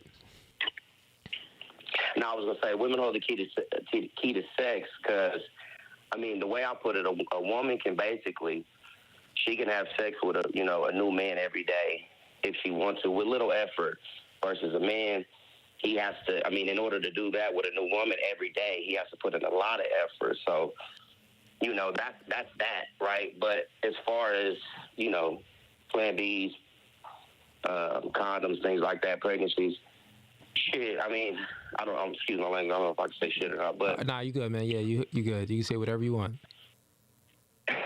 But I think it's more so on a woman, because at the end of the day, when you're getting ready to do the thing, the woman can say, hey, put a condom on. It's 50-50 if the man is like, oh, okay, cool. But he can also say, well, I don't want to. Obviously, you can't RIPE. But, at that point, if he want to get the box, he has to, it's ultimately her decision. So, yeah, she get pregnant, whatever. So that's what I was going to put down. Maybe she was going to see it. I don't know. It is what it is. But that's my take on it. What you think? Yeah, I agree, man. We said that earlier on the podcast, man. Women grant access to sex. Anytime you start with the effects of things, that's manipulation. Well, that's how manipulation happens. You got to go to the cause, and the cause is women granting access to sex. That means that the accountability is on them for choosing a man that they don't want to have a baby by. Then you got to go to the effects. If we're going to go to any effects, we got to go to the effects of, well, who has authority? Okay, the authority goes to the woman because they have the rights. Men, we don't have any rights over who is born in America. All of those rights is to the woman. So with that being said, they got to take the accountability. Any other questions, man? That's facts. No questions, bro.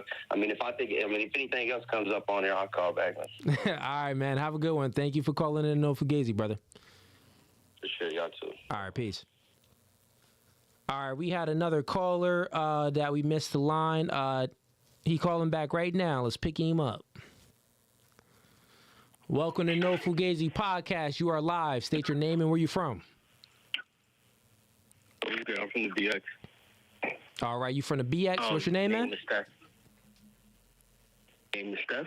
Steph? Yeah. What's going on, Steph? What's your questions or comments, man? I had a few comments and a question. Yeah. I feel like it's really unfortunate because I feel like it's really easy. And men are extremely easy to understand. Like the fact that we have sisters getting master's degrees, getting PhDs. It's really unfortunate that as dumb as motherfuckers are, still can't seem to understand like this. Men are really logical. And in addition to that, they have it easy. Like, exist in a man's life, you don't really have to do anything.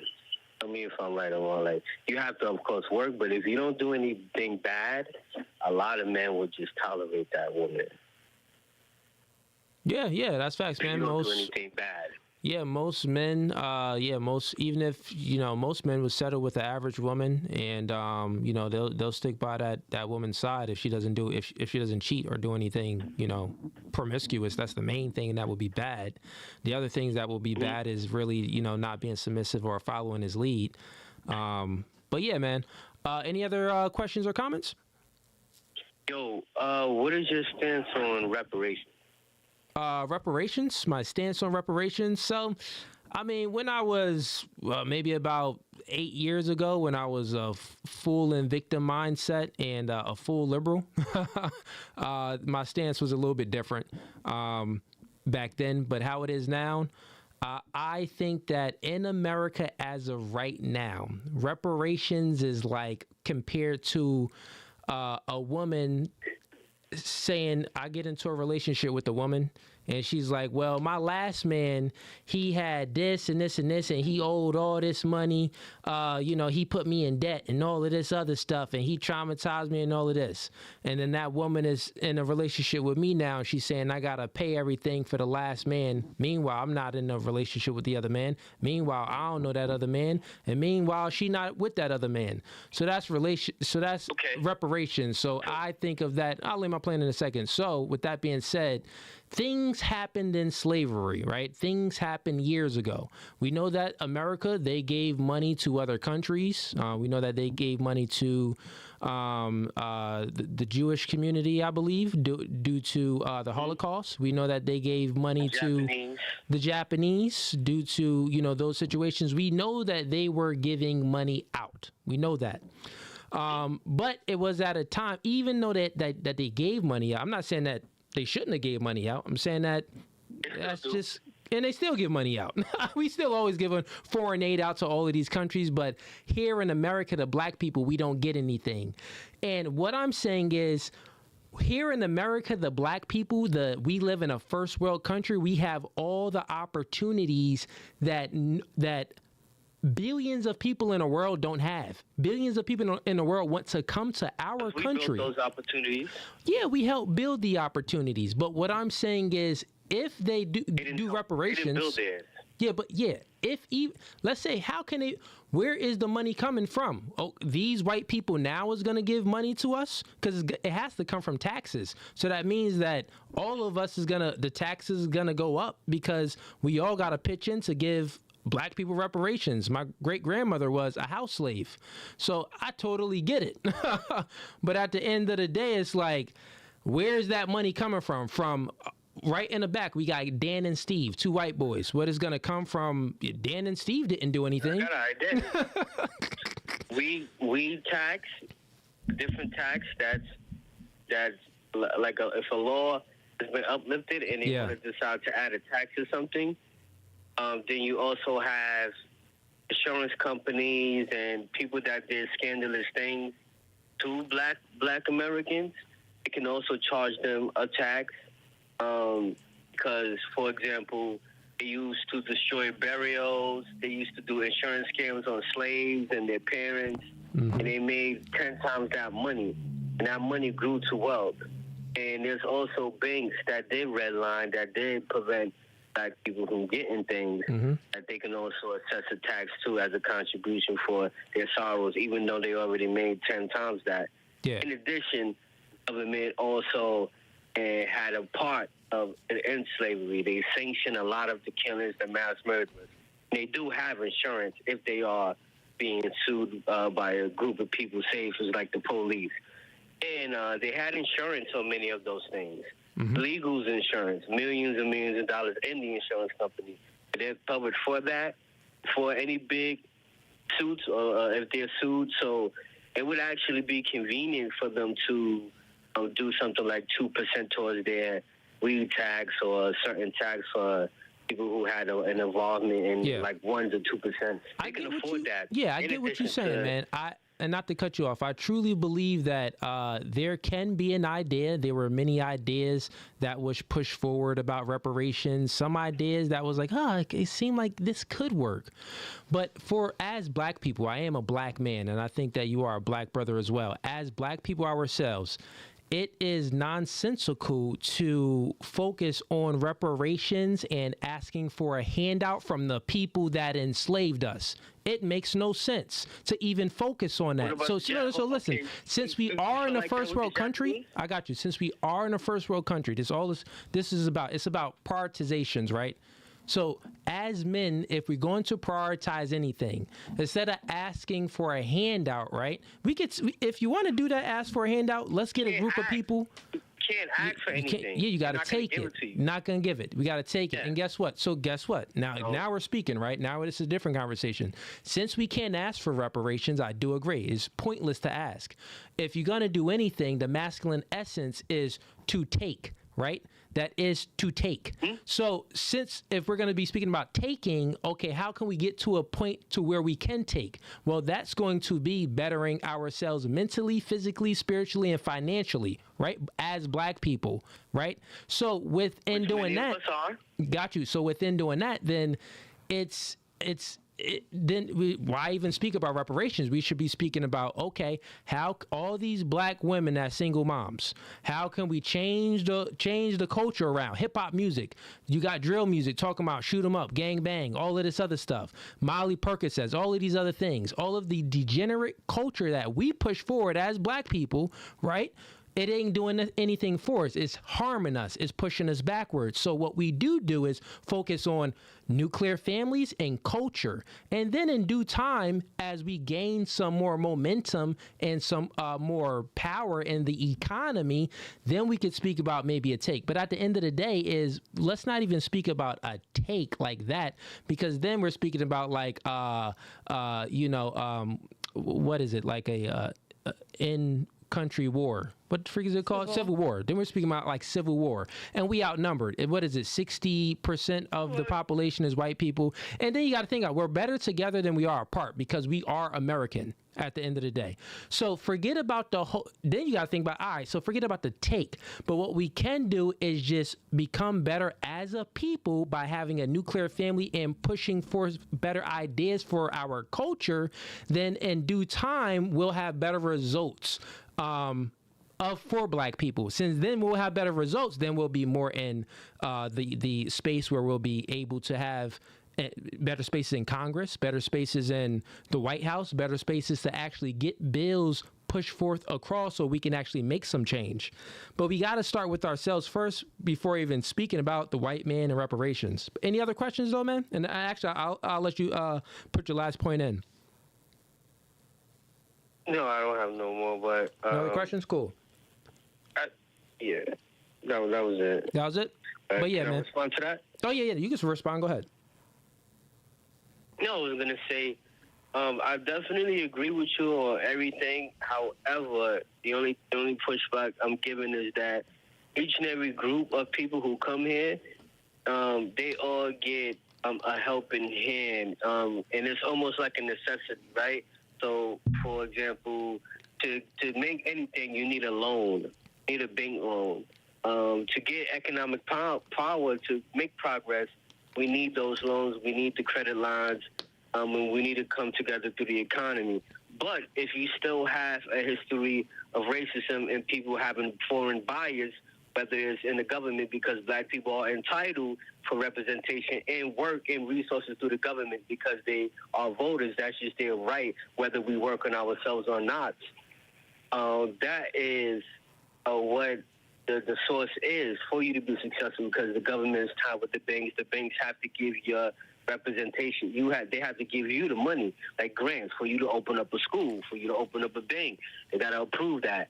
until we're actually able to get repair in those sectors so we can come together. Yeah, and repair as in reparations, because we're not just talking about money, we're talking about repairing ourselves and using the tools of the government to continue to repair ourselves. Yeah, we can use those tools of the government. That's the total package of repair and reparation. Yeah, but even with that, I didn't ask for any handouts. I didn't take out no loans to spend $40,000 on the whole podcast, the mics, the cameras, and everything else. I didn't take out no loan. I earned it, right?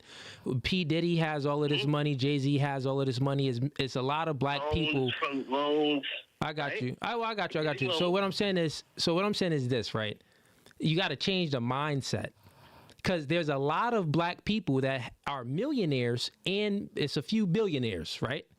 And they ain't coming together. They ain't doing anything. It's because our culture is very separated.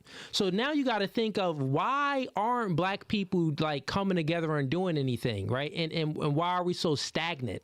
So now you got to, let's push it back because history tells us a lot, right? So when we look at history, we go back forth and let's see how did the colonizers went to Africa and they colonized black people. Okay, but now let's take it back a step further.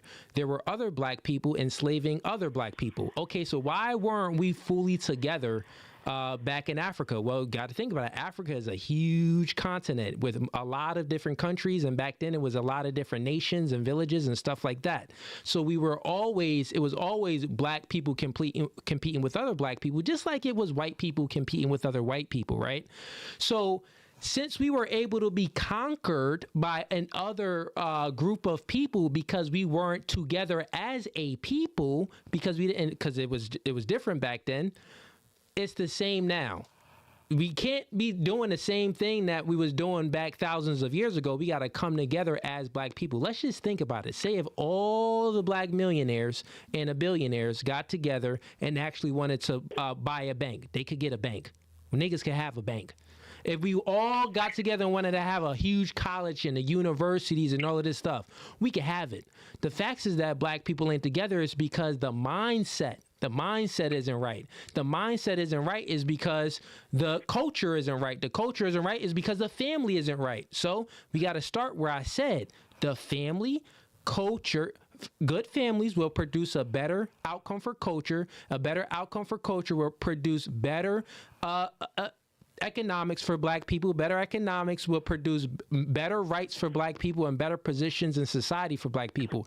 It's a line that it has to come from. You got to start with the cause. You can't start with the effects. You start, like I said, manipulation happens when you focus on the effects and not the cause. So we got to start at the cause, and then we'll really see growth for black people. But I'll land my plane there. Good speaking with you, brother, and good question. This was a good topic. I'm going to end the line so more callers can come in. Okay, bro? Right. All right, man. Appreciate you, man. Yeah, we got some more calls coming in. Hey, man, we live right now. No Fugazee podcast. We got, what's your name again? I'll be forgetting. My bad, Mamacita. Delia. What's your race? I'm Italian and Hispanic. Italian and Hispanic. Okay. So we got Delia in the building, and we got my man Ease in the building. Jackie, she left. She had to leave early, I believe she said. She had to do some stuff. We got another caller coming in. Hey, man, welcome to No Fugazee podcast. You are live right now. State your name and where you from. My name is Abdul. I'm from Washington. Abdul from Washington, man. What's up? Talk to me. So thanks, Cooley. I just wanted to touch on the point you made about family. I think that is the core issue. Yeah. Where if you get family right, you get society right, and if you get family wrong, the society goes wrong. I'm just curious, though, like in terms of the current narrative, especially now with intergender dynamics, the whole Redpill space. Do you acknowledge or feel that there's any contradictions within Redpill, that mindset? I mean, the Redpill space on what part of it? Like, for example, the idea that you should only marry a virgin or marry girls with low body counts, but then at the same time, it pushes men to sleep with a lot of women, get your body count up, get that experience. So to me, there's a contradiction there because you can't have a society of virgins with everyone's pushing everyone to sleep around with each other. So, got you. So some of those things. In a Redpill space, there's a lot of people in a Redpill space, and we we all have similar diagnosis. We'll diagnose a problem, meaning that, okay, something is going wrong here. How can we mitigate risk, and how can we get better results by mitigating risk and not mitigating risk? We're not dealing with 304s and, getting slammed in a divorce court because she was a 304. You know what I'm saying? So we all kind of diagnose the problem, but then we all give different prescriptions, right? So as far as prescriptions is going, you said that, say it again. You said that one of the ones was what? The idea that, to marry, like to settle down with a virgin or a girl with a low body count. Yeah, so at the same time. So that's a prescription to mitigate risk, right? As a man, if you have a very high probability, the probability is high for a long-term relationship, to maintain a long-term relationship in a good, healthy marriage with a woman if she is a virgin. Right? That's the highest probability, right? So that's a prescription to give to a man if, like, hey, if you want to mitigate all of, like, a whole lot of risks that dudes be taking, get a girl that's a virgin, or get a girl with a notch count maybe under 5, right? Because we all know it's scientifically proven when a woman reaches a body count of like 5 or 6, the probability for her to maintain a long-term relationship with a man, it goes down about 20%. So since we know these facts and these statistics, and since there's men like me that have experience and other men in the red pill space, it's all about it's all about the topic we're speaking of. We want to give a prescription to mitigate risk. Well, date a girl with a lower notch count. Date a girl, maybe that's a virgin. Maybe have to go outside the country to get that girl. So it's not a contradiction. It's just mitigating risk. Yes, I understand, and I agree with you completely. Like the statistics are clear. The higher the body count, the less likely you are to have a successful marriage. So where's the contradiction with that? My point. The issue is, like, even the concept of dating, the fact that, like, the idea that for a man, I think you said for a man to have a higher body count, like to keep dating and getting a lot of experience.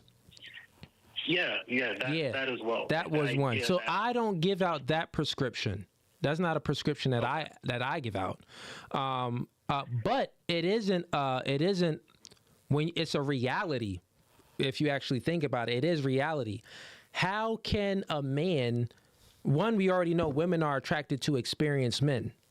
How can a man gain experience if he isn't dating women and sleeping with women, right? So he needs to gain experience, right? So then we got to think about it. Okay, if the man has no experience and he meets a virgin, okay, then that's something different. You're kind of playing on an even playing field almost, but still that virgin still wants a man to be more experienced than her. So that man still needs to know his way around that virgin.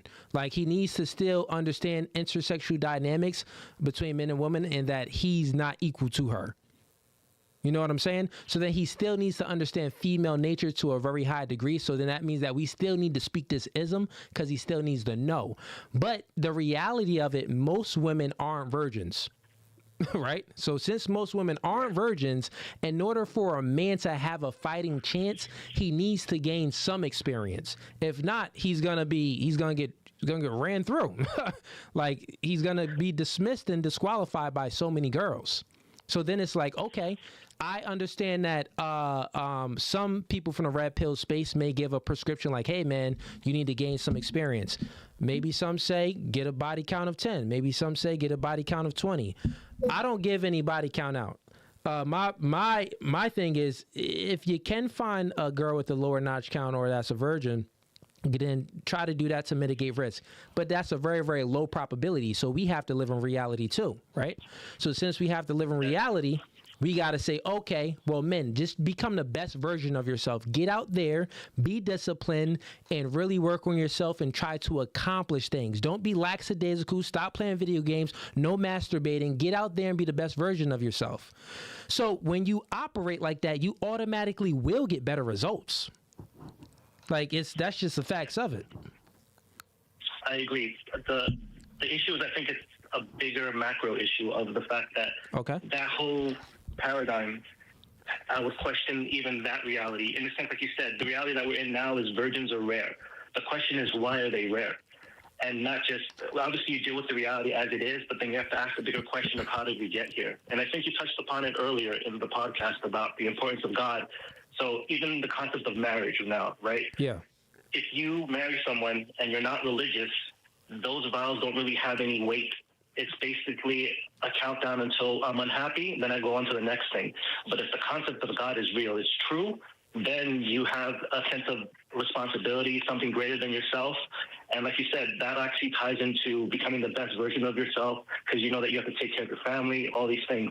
So my point is that the situation we live in is so skewed away from what we want ideally. We're kind of coping rather than trying to get to the true solution. Yeah. The reason I'm bringing this up is that, okay. I agree. So my point, the reason I'm bringing this up is that I feel that there is an alternative, but it's not common in the West. Like, there is a way that this can be maintained. And to give you a quick example, if you want to have these versions in society, then the idea of dating has to go away, because dating is a new concept in the last 150 years maybe. True. Prior to this, it was courting.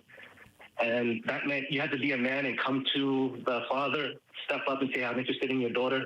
I want to be serious. Like, for me as a father, I would respect the man who comes to me and faces me directly to ask for my daughter, rather than the guy who's like smashing my daughter behind my back. Yeah. And then later going to marry him. So to me, it's like all of this is because of the lack of the focus on religion and God. We've left that, and this is the outcome.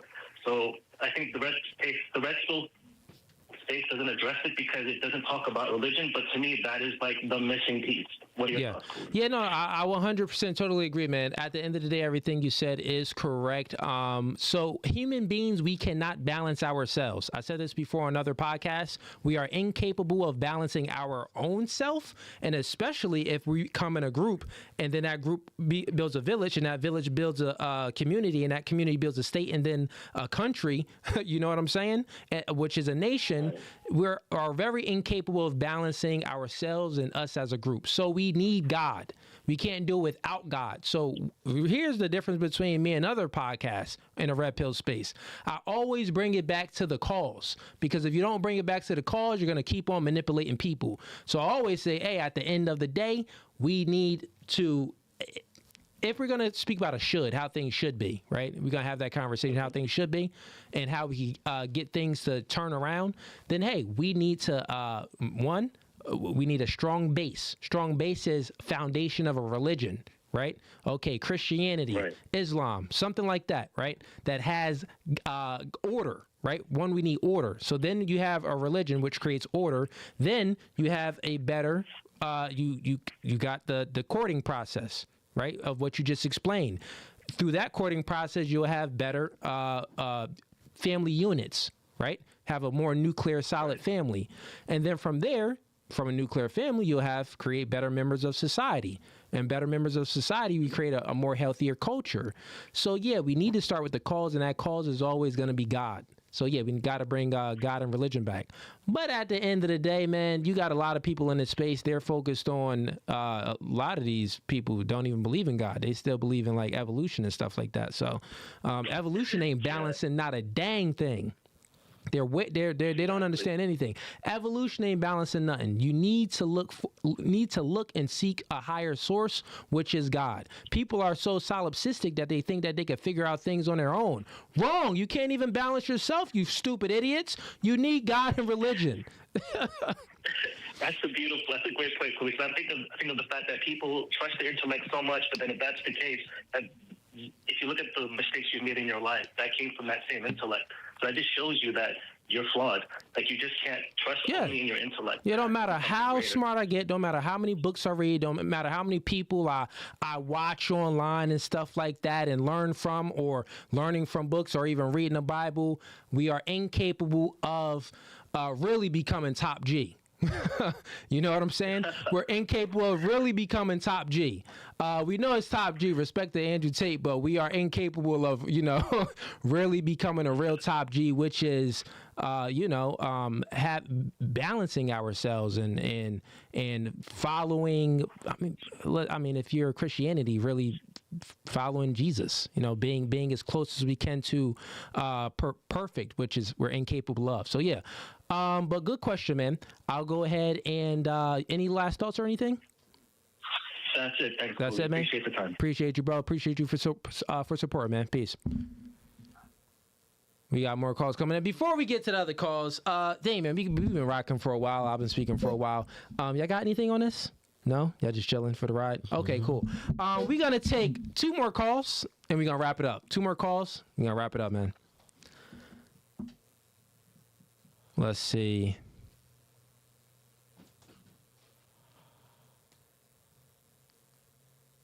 Okay, got a caller coming in.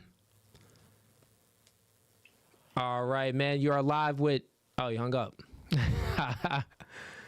2 more calls. The number is in the description. So go to the description and the number is right there. I'll say it out loud for you guys real quick. So the number is 732-440-6514. We got a call right now. All right, caller, you are live with No Fugazee Podcast. State your name and where you from. Joshua Mick, Memphis, Tennessee. Joshua, Memphis, Tennessee. What's going on, brother? What's up, my guy? So I just wanted to kind of go back to like the, you know, what guys want, what men want, and kind of like back to this space where women say they were manipulated by men in these situations where they get pregnant and all these different things. Yeah. Right? So the idea for me is to, for a person to build discernment, you need to have a level of discernment when it comes to vetting somebody you want to be with. And a lot of what we see in society today is that it don't take no level of trust for a woman to literally open her legs up to be with a man. And that is most of the issue that we see nowadays. And seeing that a lot of people don't have a list of requirements. Well, women mistake. I'm sorry to cut you off. I'll let you land your plane. Women mistake trust with emotions, so the way they feel. So if you can make a woman feel good, because since they're slaves to their emotions most of the time, right? If you can make them feel good, meaning being charismatic, risen her up, as some would say, she will then let a dude slide in between her soul gaps. So yeah, I get what you're saying, but go ahead, man. Yeah. So, I mean, just for a plan of mitigation for anybody when they dealing with somebody in a relationship, I think you should just have a look at their inner self of who you are and determine what it is that you need and what you desire, which should become your requirements. And at that point, then you can actually go out into the dating world and say, hey, this is what I'm looking for. I mean, you don't have to tell them what it is, but you will have a better scope of what it is you're looking for, because a lot of people don't know what it is that they want. So, like, for example, I'm taking my time to build a list, right? To when it comes to dating. So that list isn't anything that's aesthetic. It's more about character quality.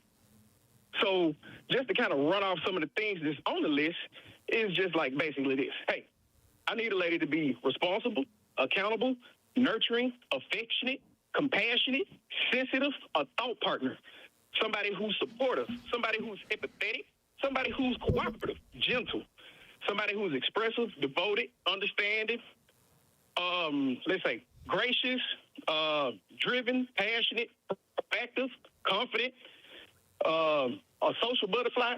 Just things that should make up a person's character is what we should be looking for initially when you want to take somebody in a serious relationship. Got you. So you're saying and ways to have discernment is to really, create a list of things that you think would, have build a good, strong, long-term relationship. Write those things down, and if someone isn't following those lists, that means that's a red flag, and you should be dismissing them or looking for. Exactly. Got you. So we got a lady in here. What's your take on that, if you don't mind? I'm curious if when you find a woman that you find aesthetically pleasing that you would like to sleep with, do you bust your list out and make sure she meets all those criteria before you nut in her? Go ahead, caller. Either the facts is that he gonna smash. So Right. Go ahead. I'll let you answer. Go ahead. Yeah, so what I was going to say was, first of all, we are aesthetically attracted to women first. When I'm talking about these character qualities, I'm talking about long-term relationships.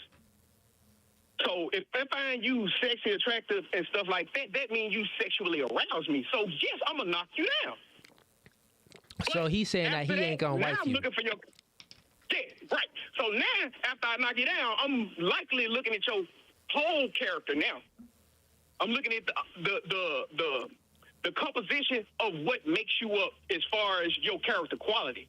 So, yeah, at first it's just aesthetics. Man, she said she turned me on. I'm gonna take care of it. But at the same time, you know how they say when you bust one, you kind of come to your senses. Yeah, That's not clarity. now it's time for me to gauge your character. So now here's some pushback, right? So pretty much the lady just said that you got this list, right? And you saying that men need to have these lists to have more discernment so they could, not fall into certain traps for a long-term relationship, right? But then she just checkmated you, pretty much saying that, well, if you happen to find a woman that's very appealing and to your liking, would you even bust a nut in her? Would you still have sex with her, is what she's saying. And we all know that. It's checkmated is because that we all know that most men is sexually active as their options, right? So if the option is there, a man is going to knock it down. So discernment, if we're speaking about a should, because we were speaking about it is, how it is, yeah, men are going to pretty much knock that down, but we're not going to wife it. But since you were speaking of how it should be, now we got to give her an answer of how it should be, and I'll help you out with that. So if we're speaking about how it should be, well, men should, the discernment should start before they really sticking a dick in the girl. That's where the discernment should start, right? But for men, how it is that our discernment starts after we hit. Then we start thinking. But how it should be before, because some girls, truthfully, really we shouldn't even be having sex with. We shouldn't even give them a time of day, no matter how bad she is. But we'll smash a girl with the small waist, with the big old booty, but we know she probably for the streets, or we know she come from a bad family, or we know she got an attitude and it ain't gonna be nothing long term. So, yeah. Yeah, and that's why I started with the women who said they was getting manipulated. It should be the reverse for them. Yeah. So they should be the ones who have the list, and they need to go down their list before they open their list. Because they hold the key. Yes, because they hold the key to sex. That is 100% correct. Since I coach women all the time. Since you hold the key to sex, you need your weakness. A woman's kryptonite is her emotions and her feelings, right? And a man can. He could find his way in, find a crack in between that by being charismatic, rizzing her up, right? So since she is susceptible of being rizzed up, she needs a list, right? So then she writes down all these things, and if the man doesn't meet this list, even though she's being rizzed up, she could pull out her phone and be like, "Dang, I'm rizzed up. I'm about to give up the cookie, but he ain't meet this." Well, then that's going to take some mental strength for you to not give up that cookie. But that's what it's going to require for women if they want to get not better be results. Manipulated, as they say. Exactly. Yeah, that's 100% facts, man. Anything else, man? We're going to get to another caller. Oh, man, y'all good, man. I just wanted to drop in and let y'all know about that. Hey, man, I appreciate the love. Where you say you from again? Memphis. Memphis. Hey, shout out to Memphis, man. We're going to get to the next caller. Have a good one, brother. All right, peace. Peace. All right, next caller, go ahead and call in now. Phone number 732-440-6514. Taking the last caller. Let it be a good one before we wrap up.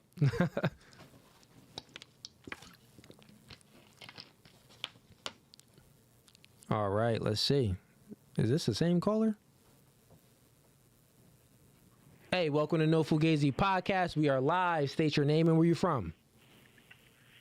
Hey, man, what it do, man? It's DJ, man, coming from Memphis, man. Okay, damn, you sound like the same dude that was on there before. We got a lot of people from Memphis. All right, man. Oh, yeah. I was in the chat, man. You know, that's the lingo. That's just how it goes. That is the link. Y'all sound like the same dude. I thought it was the same. Look. Wait, time out. Is this the same nigga? Nah, this is a for sure show. This is a for sure show, man. I was talking about the experience and proper guidance and stuff. Got you. Oh, okay. Yeah, man. So state any questions or comments you got, man. Dude. We'll get to it. I just want to hear your perspective on this thought of mine where I feel as if like we didn't came to this point in time down this rabbit hole where a lot of women, black women per se, you know, they have a platform now, and it's more so like they are more susceptible to being heard versus like whereas black men are kind of like the joke, the butt end of a lot of jokes. It's more funnier to crack a joke on him, and I feel like, but at the same time, as men, man, we slick gotta take the initiative and say, all right, bro, it's enough. Like, this is enough.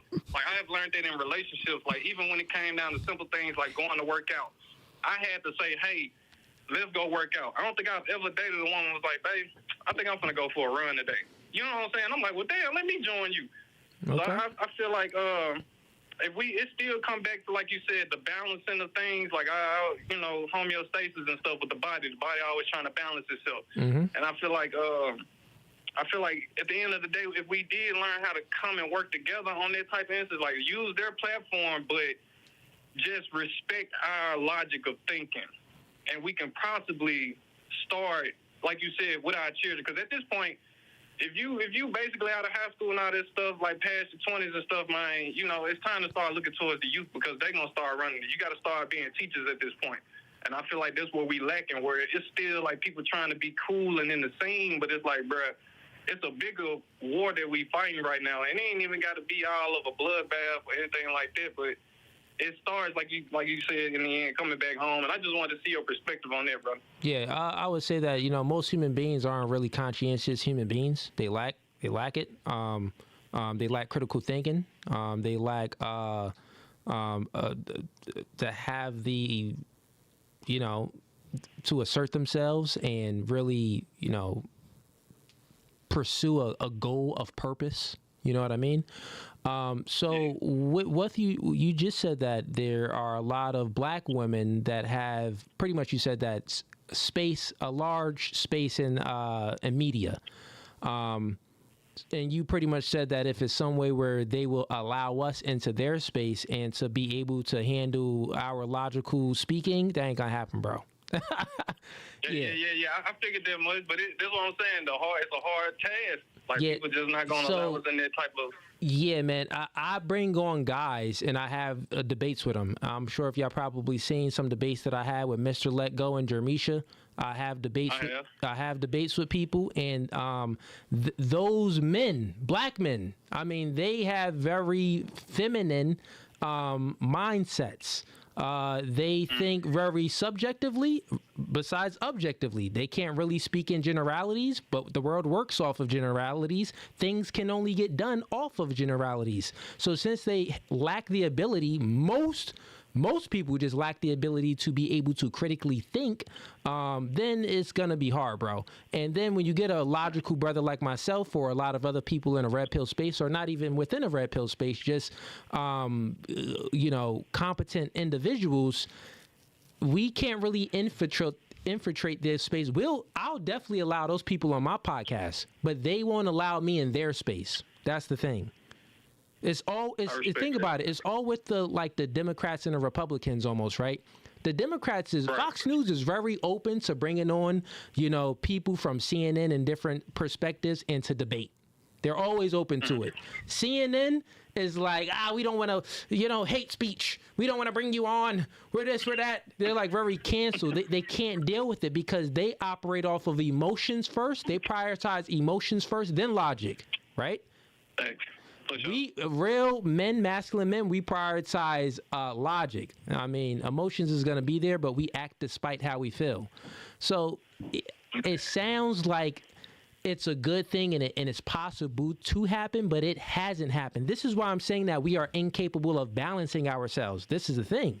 Since we can't that's the balance. Since we can't balance ourselves, we need God, religion, we need order. We need to seek a higher power to balance ourselves because we cannot do it ourselves. So yeah, I'll land my plan there. No, it's all good, man. I just appreciate you just throwing that out there, man. Appreciate you picking man. up the call and stuff, man. Hey, I appreciate everything y'all doing. Y'all stay up. Hey, man. I'll let y'all have it, man. Hey, appreciate the support, man. Shout out to Memphis, man. We got a lot of callers calling in, man. Appreciate y'all, man. All right, man. Have a good one. You know it. All right. Peace. All right, ladies and gents, we're going to end the podcast here shortly. Let's do last thoughts to the guests, and I'll have my co-host give his last thoughts too, because this was a different type of podcast. It was a call-in show, and yeah, man, what's your thoughts? Going with you first. What's your thoughts on that? Yeah, on the podcast, how'd you like it? I liked it. You like it? Do you have any last questions or anything? No. No questions? Okay. Any other last thoughts besides you like it? No, just like it was cool. Was this your first podcast? No. Oh, you've been on the podcast before? Yeah. Oh, okay. Yeah, you handle yourself very well. You've been on the podcast. Yeah, Good. thank you. Would you come back? I would. We'll have her back. All right, cool. Ease. This is all new for you and myself. How'd you like this podcast, man? We only had 2 girls, but we had a call-in show. How you like it? No, I mean, it was cool. I mean, I wish Jackie didn't leave because I kind of went to so much stuff to unpack and man. You know, I think that she didn't fully comprehend the whole men and women having sex thing. Like, I don't think she understood that.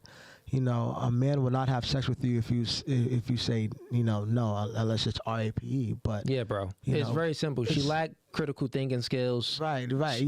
She's very solipsistic, meaning that she thinks the world revolves around her, right, and her perception. But she was trying to put what got me was she was trying to put most of the accountability onto men. But my main point was, not her, but if women in general say, hey, look, men, you will not have sex with me unless you put on a condom. If you don't put on a condom, you will not have sex with me. That's the end of it. Women don't, I think women don't realize how much power they really have when it comes to sex. They have a lot of power. If a woman says, no, you're not going to have sex with me until you put on a condom, then that's it. That's it. You know, and there would not be so many women who had abortion or Plan B. So a lot of women who have, taken a lot of Plan Bs, like 40, for example, Plan Bs, or who had a lot of abortions, it's because they let the man have sex with them without a condom, not realizing that, hey, look, if they say, look, I'm putting my foot down, if you don't have a condom, it's not going down, period. Yeah. So that just shows us that a lot of women aren't telling men to put on a condom. So that's why the majority of the accountability goes to men, because they're not making men put on a condom when they could really make men put on a condom. There's a lot of women that I had sex with that didn't even ask me for a condom. It's me that said, like, yo, hold on, let me grab the condom. Yeah. And I always got condoms, you know what I'm saying? Because I don't want to catch nothing, because I want to keep on having sex. But I've had, in my personal experience, there's a lot of women who did not ask me for a condom, and I could have literally or make up an excuse like, oh, I'm allergic to them. Yo, I had a girl literally say, like, no, we're not using a condom, I'm allergic, I don't want to use a condom, like literally fighting me, to not use a condom. And that's scary, like, because of you the don't amount trust of them. STDs that go around. So I think that she didn't fully comprehend it. I think she was just too stuck in her emotions and too stuck in her ways, and she didn't, like men say, like that one caller said, accountability was her kryptonite. Yeah, it was a kryptonite for sure. Other than that, it was cool. It was, it was laid back. It was, it wasn't too much rah-rah. Yeah. You know what I mean? She was pretty emotional. You held your ground fine. It was good. Right. She was chilling. Shout out to your dad. He watching, right? Mm-hmm. Shout out to Pops. Shout out to your dad. Keep Love listening you. to your dad. He's giving you great advice. I think he raised. He's the best. I think he raised a dope daughter. So Thank you. Keep listening to him. So, hey, the chat, we about to end it here, but let me give you a quick update. So we are going live every Wednesdays and Fridays now. For Wednesdays and Fridays, I'm gonna do debates every Monday. I'm gonna do debates either Mondays or Thursdays. I'm gonna do a debate, so look out for that. But as far as live podcasts with the girls, every Wednesday and Friday at around 8:30 to 9 p.m. Eastern Standard Time, and then I'm gonna do debates with different people or a special person, a person of a different mindset of myself that's a little bit more on the left leaning, I would say. We're going to bring him on and we're going to debate different topics. So y'all going to get more content from No Fugazee, man. So stay tuned. Other than that, we out. No Fugazee. Peace.